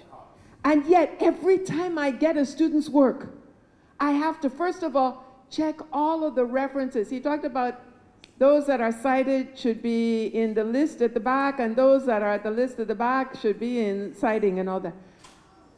Almost every PhD I have examined at other universities, and almost all of my own PhDs, I have to go through one by one, page by page. This one not listed, this one not listed, this one not listed. I mark them at the back. And then the ones that are not marked, I say these were not cited. Or maybe the year on the listing is 2010. And the one in the manuscript is 2008. Little things. And I always tell my students, minor problems. But when there are so many, it becomes a major problem. The grammar will be horrible. Yeah, okay, fine. You're scientists. You know how to do everything in the lab. But put it into English that is proper. Unless you're writing in another language, French, whatever it is. But make sure it is right. I had a student that complained. Well, he didn't complain to me. I got to hear. You know, we hear all these things. Be careful. We hear. You know, sometimes you act like you don't hear what. But I knew that this student was unhappy because what he thought was his, first draft of his thesis was with me longer than he thought it ought to be with me. But I tell you, every time I picked it up, I would read one page and I'd have a headache. And I'd say, this guy has turned me into a copy typist, and I'm beyond that. I have not worked for so many years to be correcting somebody's English. And so sometimes I heard even from the scientists and the supervisors in the university, the scientists will say that the supervisor is not reading it because there are so many errors, but the supervisor will say, I'm tired. Why should I be correcting plural noun with singular verb? Why? At this point, you want to be PhD holders. You want to be called doctor and deserve it. Some of you will be lecturers. Oh my goodness. I recently had a student, well, she's completed now. But I said, you're a lecturer already, for goodness sake. And you are not supervising yourself. How are you going to supervise any student if you don't know how to even go through your work and make it presentable? So please, as you are writing your work, there is substance, there is style. You may have the best findings in the world, and if your English is bad, everybody's going to miss it. If the style that you're using is wrong, people are going to throw it back. So yes, there are lecturers out there who are not doing their work, and I know a lot of them. I know a lot of professors who give the work they're supposed to be doing to their postgraduate students, maybe some of you. I know. But I also know that if we are going to get over this stage of mediocrity, it pains my heart, because since 1978 that I've been in the university system, I have seen a decline. And with all due respect to Emma Binuo, but I had seen some undergraduate students in the 70s and 80s that were better than some of the PhDs that want to get their degrees. Because I have had students in the early days that supervised themselves. I mean, my own was just to say, okay, go ahead, go ahead. I would read through it as if to say, you know, it would just be a pleasure. So please, be a generation of quality, not just quantity of publications. Let them be quality publications. Publications that contribute to knowledge. Don't say because you're in Africa that it won't be up to the standard of Netherlands or wherever. Let it be up to the standard. Let it be something that you'll be proud of. You know, there are some professors that they don't want anybody to see their publications. Because if anybody sees them, then they will begin saying that, and this is a professor. Sorry to take your time.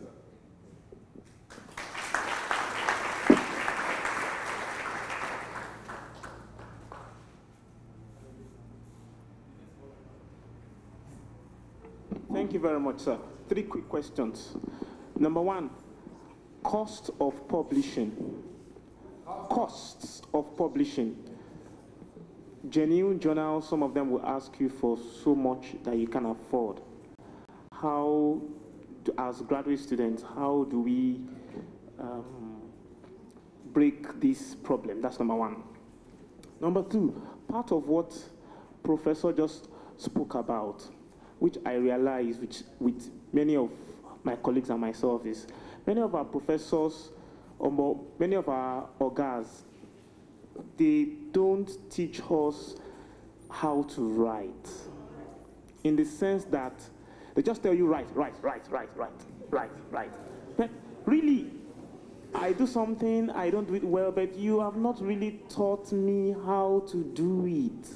That is one aspect that we should try to address also. Has the supervisor sat him down, maybe even before the student even begins to write at all?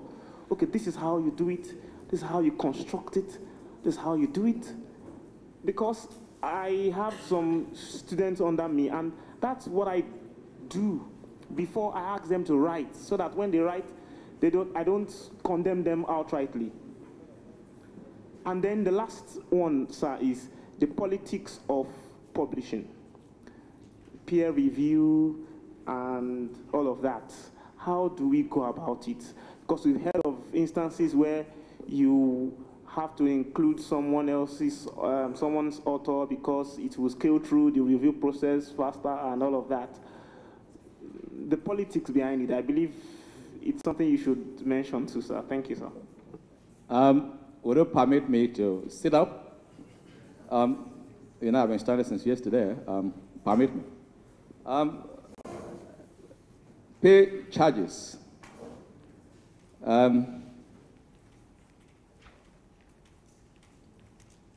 From my PhD studies, the first 3 papers,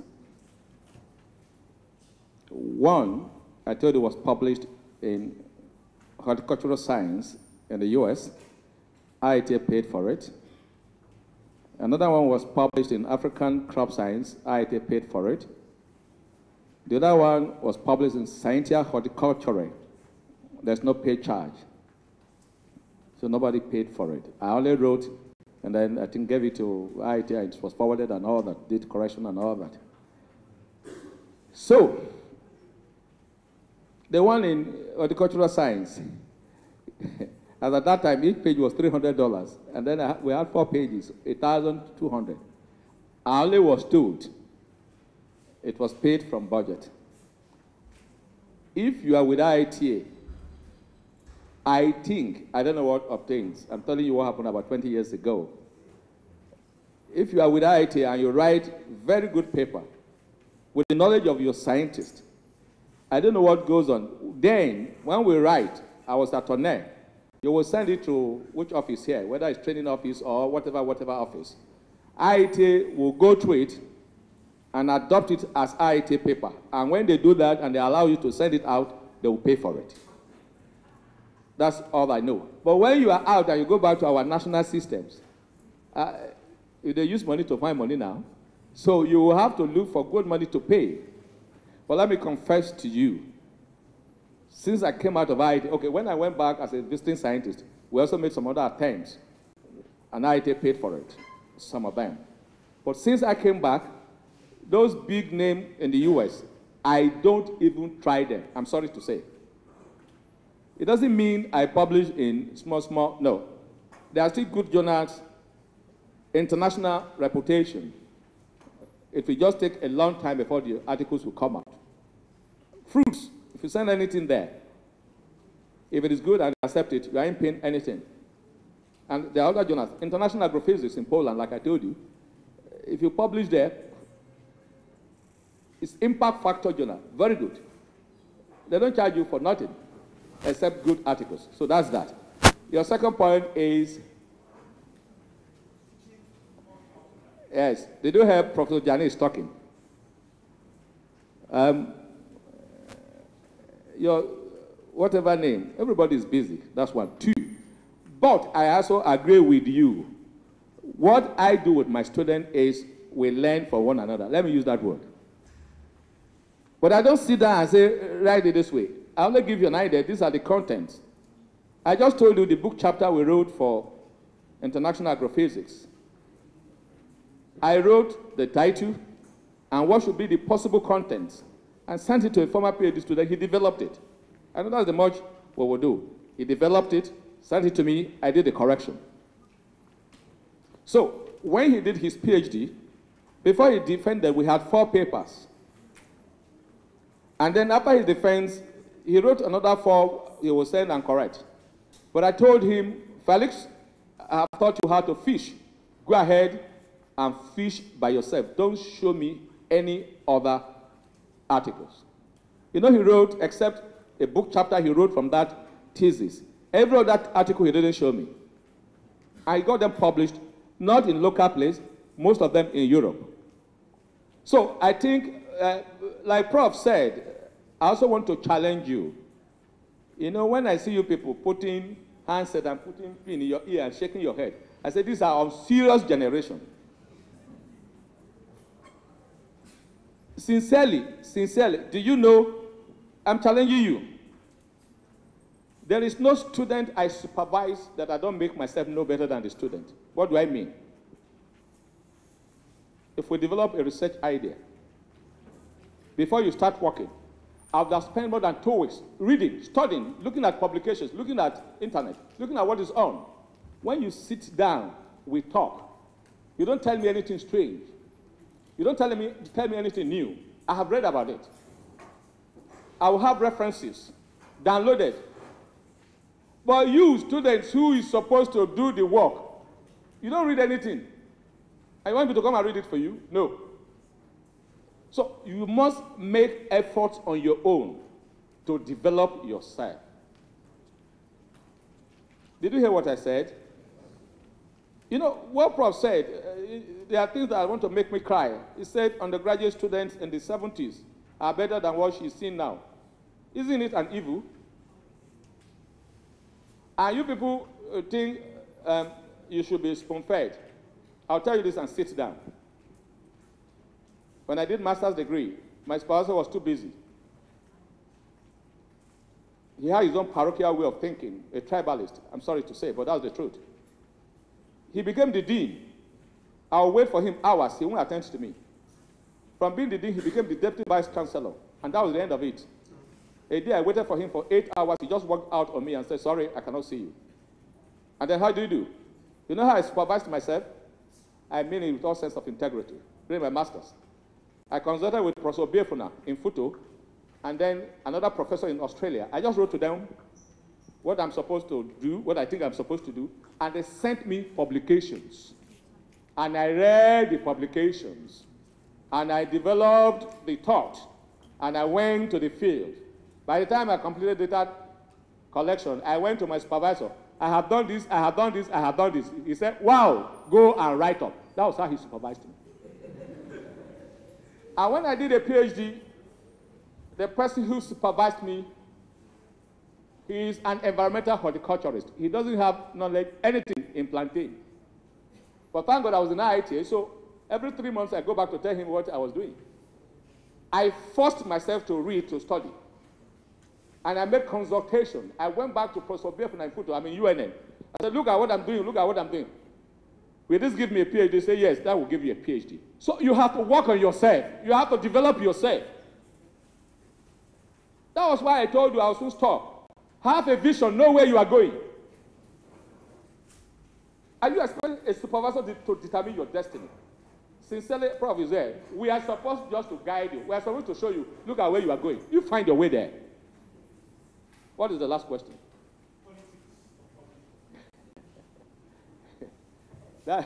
That is human. As long as the earth remains, human being will do that. And it's done everywhere. I said it at the corner there yesterday. When I went back as a visiting scientist, I told you I wrote a paper. Those data were generated from Uganda to, is it Cameroon and Nigeria or whatever. And I wrote it up with some niggers, and then Vosteki, who supervised the work before he died. And I sent it to Journal of Crop Improvement. Except Professor Kang, who is the editor-in-chief, the big man there, the paper was already rejected. Did you hear what I said? And then Kang said, something good is it.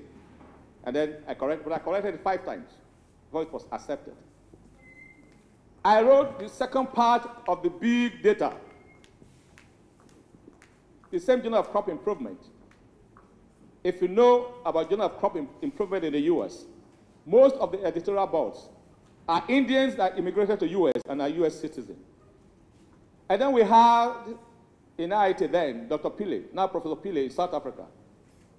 He's a South African Indian. And I wrote, and his name was there. I developed some models. You know, I was just asked a question. What was the question? What is the validity of your model? And I wrote back. That was it. They accepted it.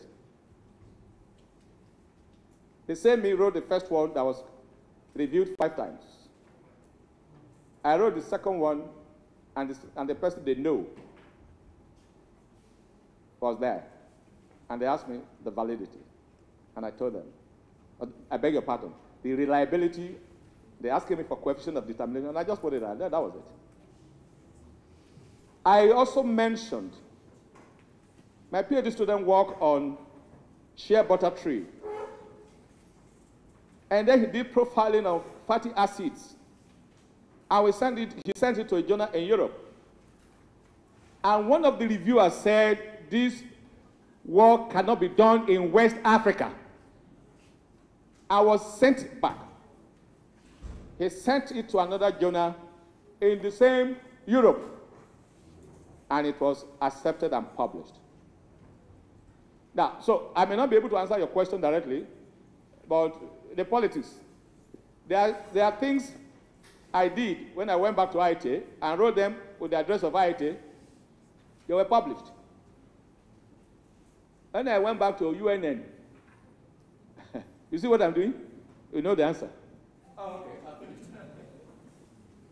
I'm sorry, I don't mean to bias your mind, but I said as long as human being. But note this, if you do good science, most very strong journals will accept it. Big old-time journals, crop science, agronomy journals, they will accept it. Not so biased. Do you understand? Okay.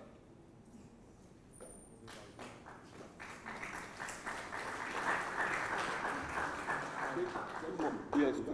Yes.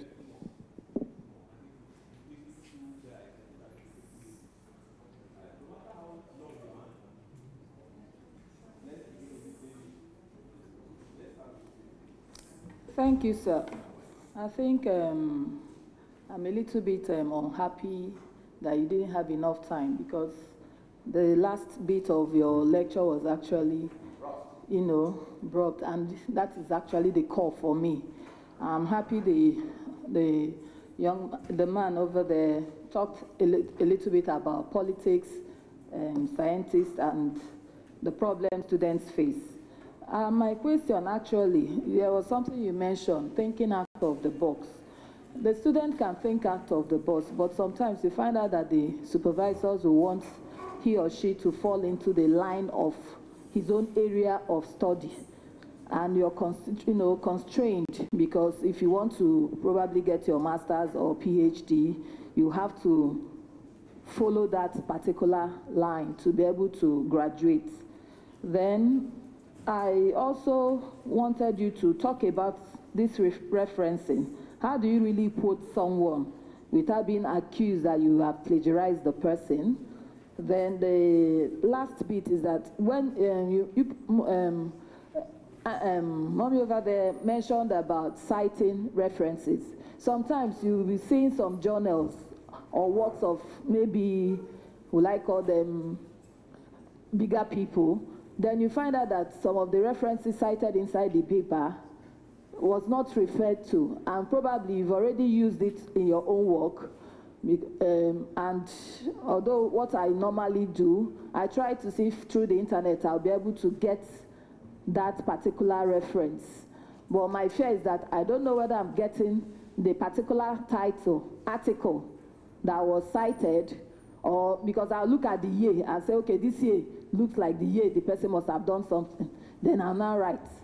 So I don't know how we're going to, how will I say, how will we escape such problems, because I'm actually confident of myself now, and I think I'll want to always do the right thing. I can remember the last question. What was the one before the last question? I think I asked, how will you actually quote someone without being accused that you have plagiarized? Because it's confusing sometimes. Okay, if I just told you that I had worked on plantain, looking at 4 processing options and then 4 ripening stages, and I came up with, I may not be able to say exactly what I wrote in the article, but I came up by saying that when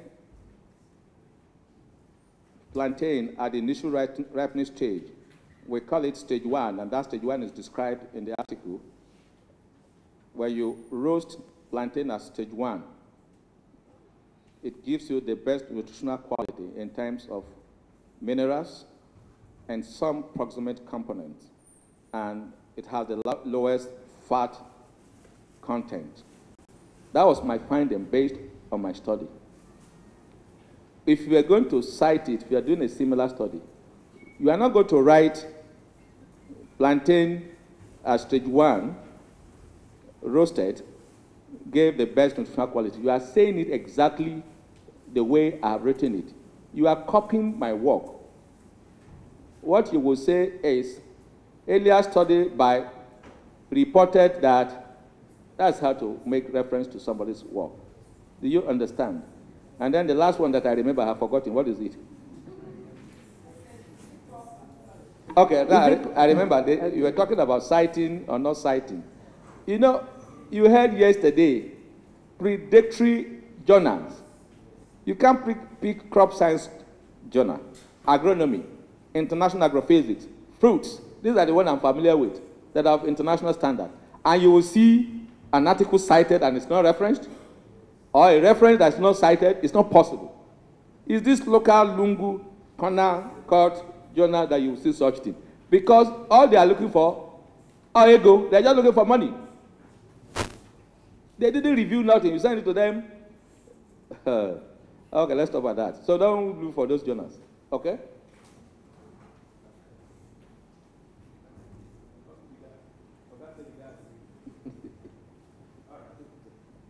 Thank you very much, sir.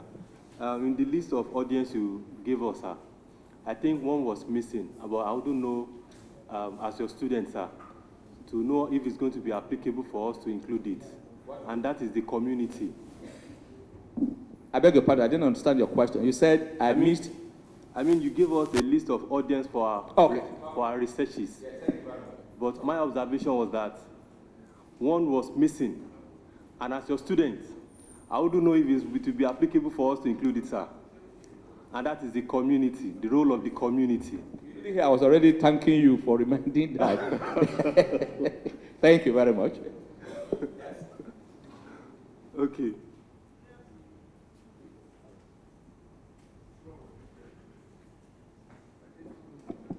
Thank you, Prof, for the presentation. My name is Dapo from University of Ibadan. So my question borders on the direct assessment of our research findings on community or the targeted audience.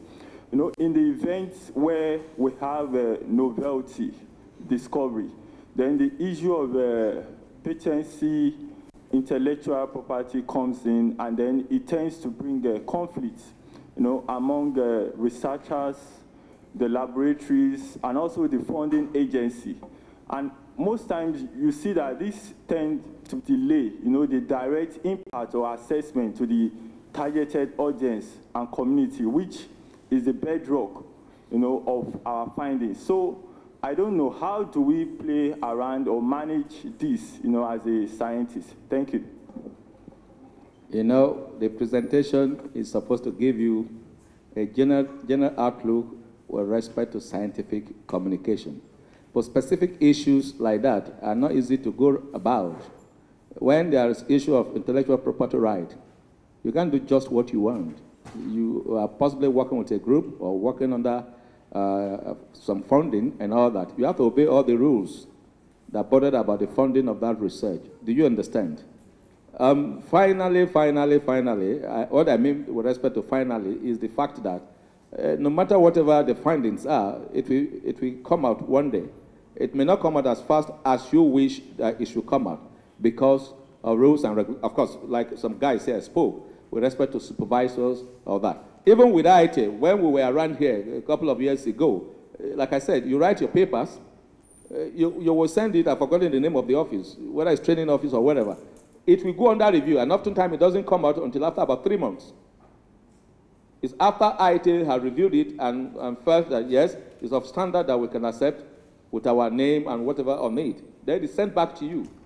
And then you are allowed to now send it for the journal you have stipulated. So, again, as long as we're humans working with one another, we might not always have our way the way we want it. Even when you are on your own, we still have to consult with some other people. I mean, we, by God's grace, supervise graduate students.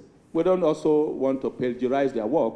When the work is done, you try to make the student to write it, and when the student writes it, you make corrections, and then they are sent out. I mean, we have quite a number of ideas that are locked up in thesis because the student is not ready to write, and I'm not ready to start writing for any student. I mean, so we have all that. But the point is, as much as possible, when finally you are communicating, ensure that you hit the target audience. Ensure that you communicate so effectively that there will be impact. And we say that impactful communication will have transformative effect. It's not just writing for people to hear. You are communicating what will change their lives. You are communicating such that they will understand what you have found. Our guide here said, say it in the simplest language that is possible, that anybody who is reading it will be able to capture what you are saying. Yes, I know mommy will be able to do better for us because of our discipline. When we do agricultural science and we write it in such a technical way and nobody understands it, we know that the change agents, agricultural extension, innovation, whatever, they will be able to translate it into something else. But if you read US articles, those who work for communities, scientists, they write in such a way that they let you know this is the technology you are to adopt.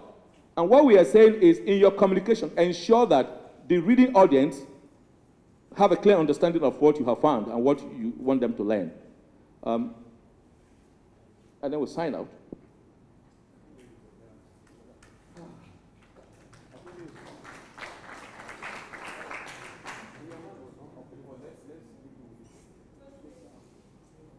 Thank you. Thank you very much, sir, for the wonderful lecture so far.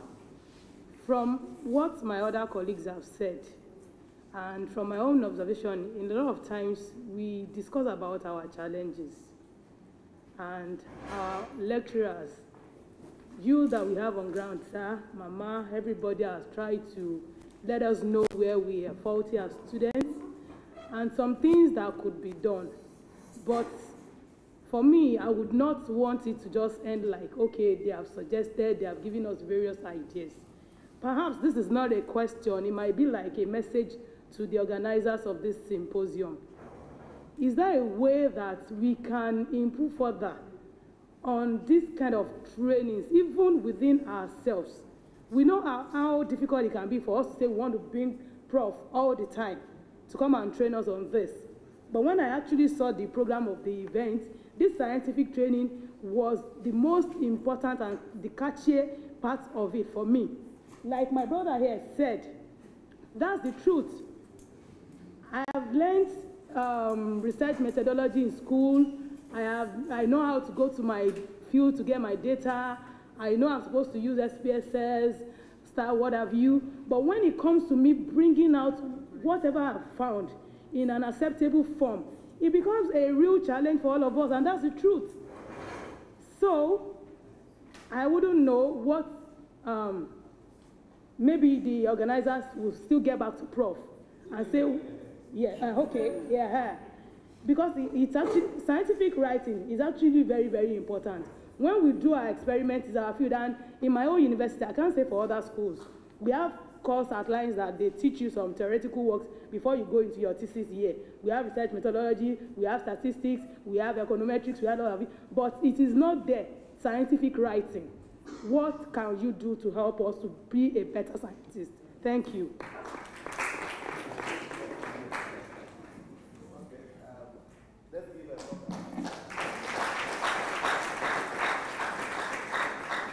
I think I will take it up from here. This is becoming more of a CDO capacity building question than the presentation. Yeah, you are 100% right. Most upcoming scientists always have much problems with scientific writing. Myself, that is standing here with you, I also had the similar problems when I was also writing to publish. But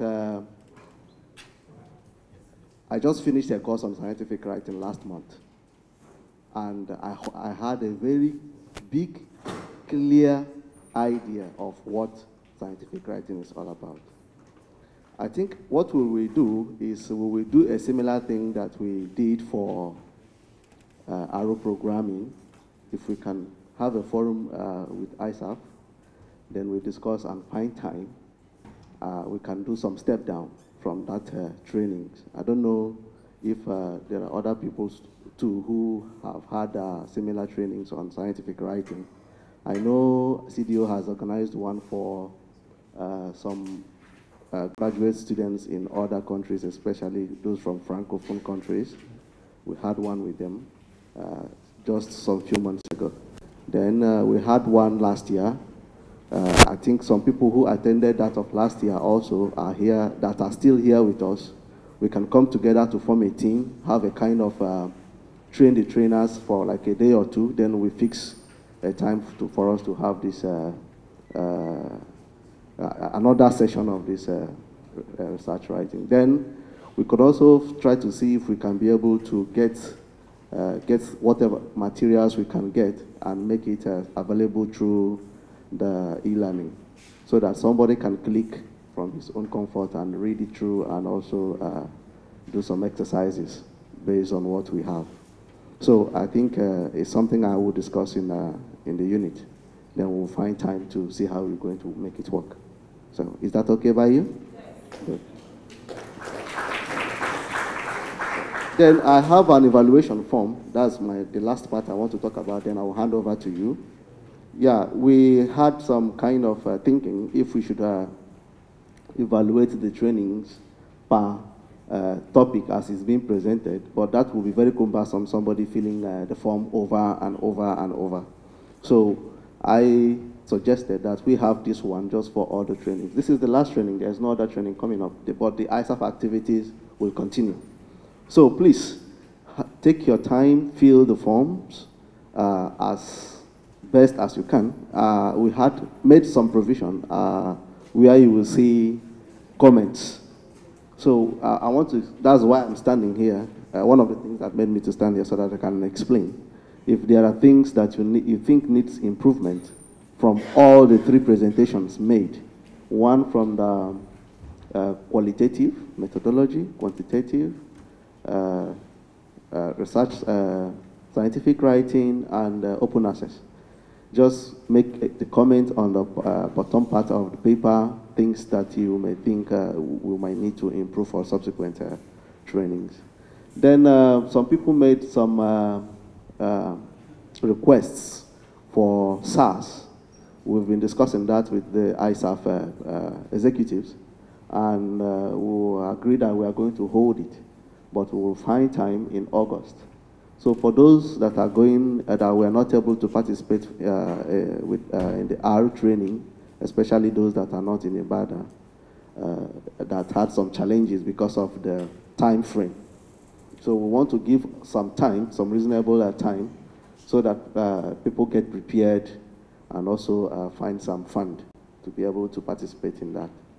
So if you have more questions, feel free, you can come to me in CDO.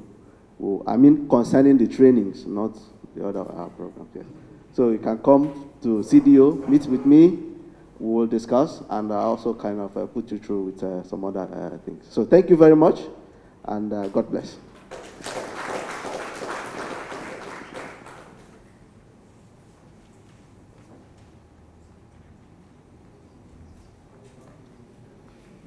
Thank you very much, sir. A participant a few months ago, at about February 13th, to be specific, I was posted from Isenye camp to IITA Ibadan as a youth corper. And when I got to the gate, I told them I was going to trainee office. And the lady at the reception told me the person you are going to meet is Mr. Stanley Owachuku. So when I got the letter, I got to the CDO, but I did not get to meet him. Since that time up to today, I don't think I have laid my eyes on him. But the man that just spoke now was the man I've been looking for the past 6 months. And that's the man you guys saw on the free of charge. Distinguished participants, please, let's put our hands together for Mr. Stanley Owachuku, please. Thank you. Before we go for tea break, a few announcements, please. The winch bean and African yam bean seed requests are available at the Genetic Resource Center. Those of you that requested for African yam bean and winch bean, it's available at the Genetic Resource Center. Collection starts at about between 3, at around 2 or 3 p.m. thereabout at the GRC, that's the Genetic Resource Center. Then please, the coffee break is supposed to be between 10:45 to 11. I think this is 11:45. So, and we have so many things to do after now. Like Mr. Stanley already said, the training is over, but there are so many other activities going on. So we have so many things to do after now. After the coffee break, we have award, we have pictures, we have so many things to do. We have presentations. So you just sit back and relax. Then please be sure to participate in anything that is happening, since you cannot participate by Monday, but be sure to participate in everything that is happening today. You know why? Because if you want to go international, you can start from YouTube. Yes, this thing you are doing here is streamed live online. So by the time you ask questions, you know the guy will just turn the camera towards you. That means your children and your children's children can see it later in the future. All right. So, ladies and gentlemen, I will admonish all of us to all rise and please let's go for the ticket. But before you go, I want to say something fast for our Nigerian friends. I want to say that plagiarism, if you want to say it in the layman's language, is scientific yahoo yahoo. So please don't do it. Please let us all rise as we go for it. Dear all, please, hello, please, give me some time, please. Give me some minutes, please. We want to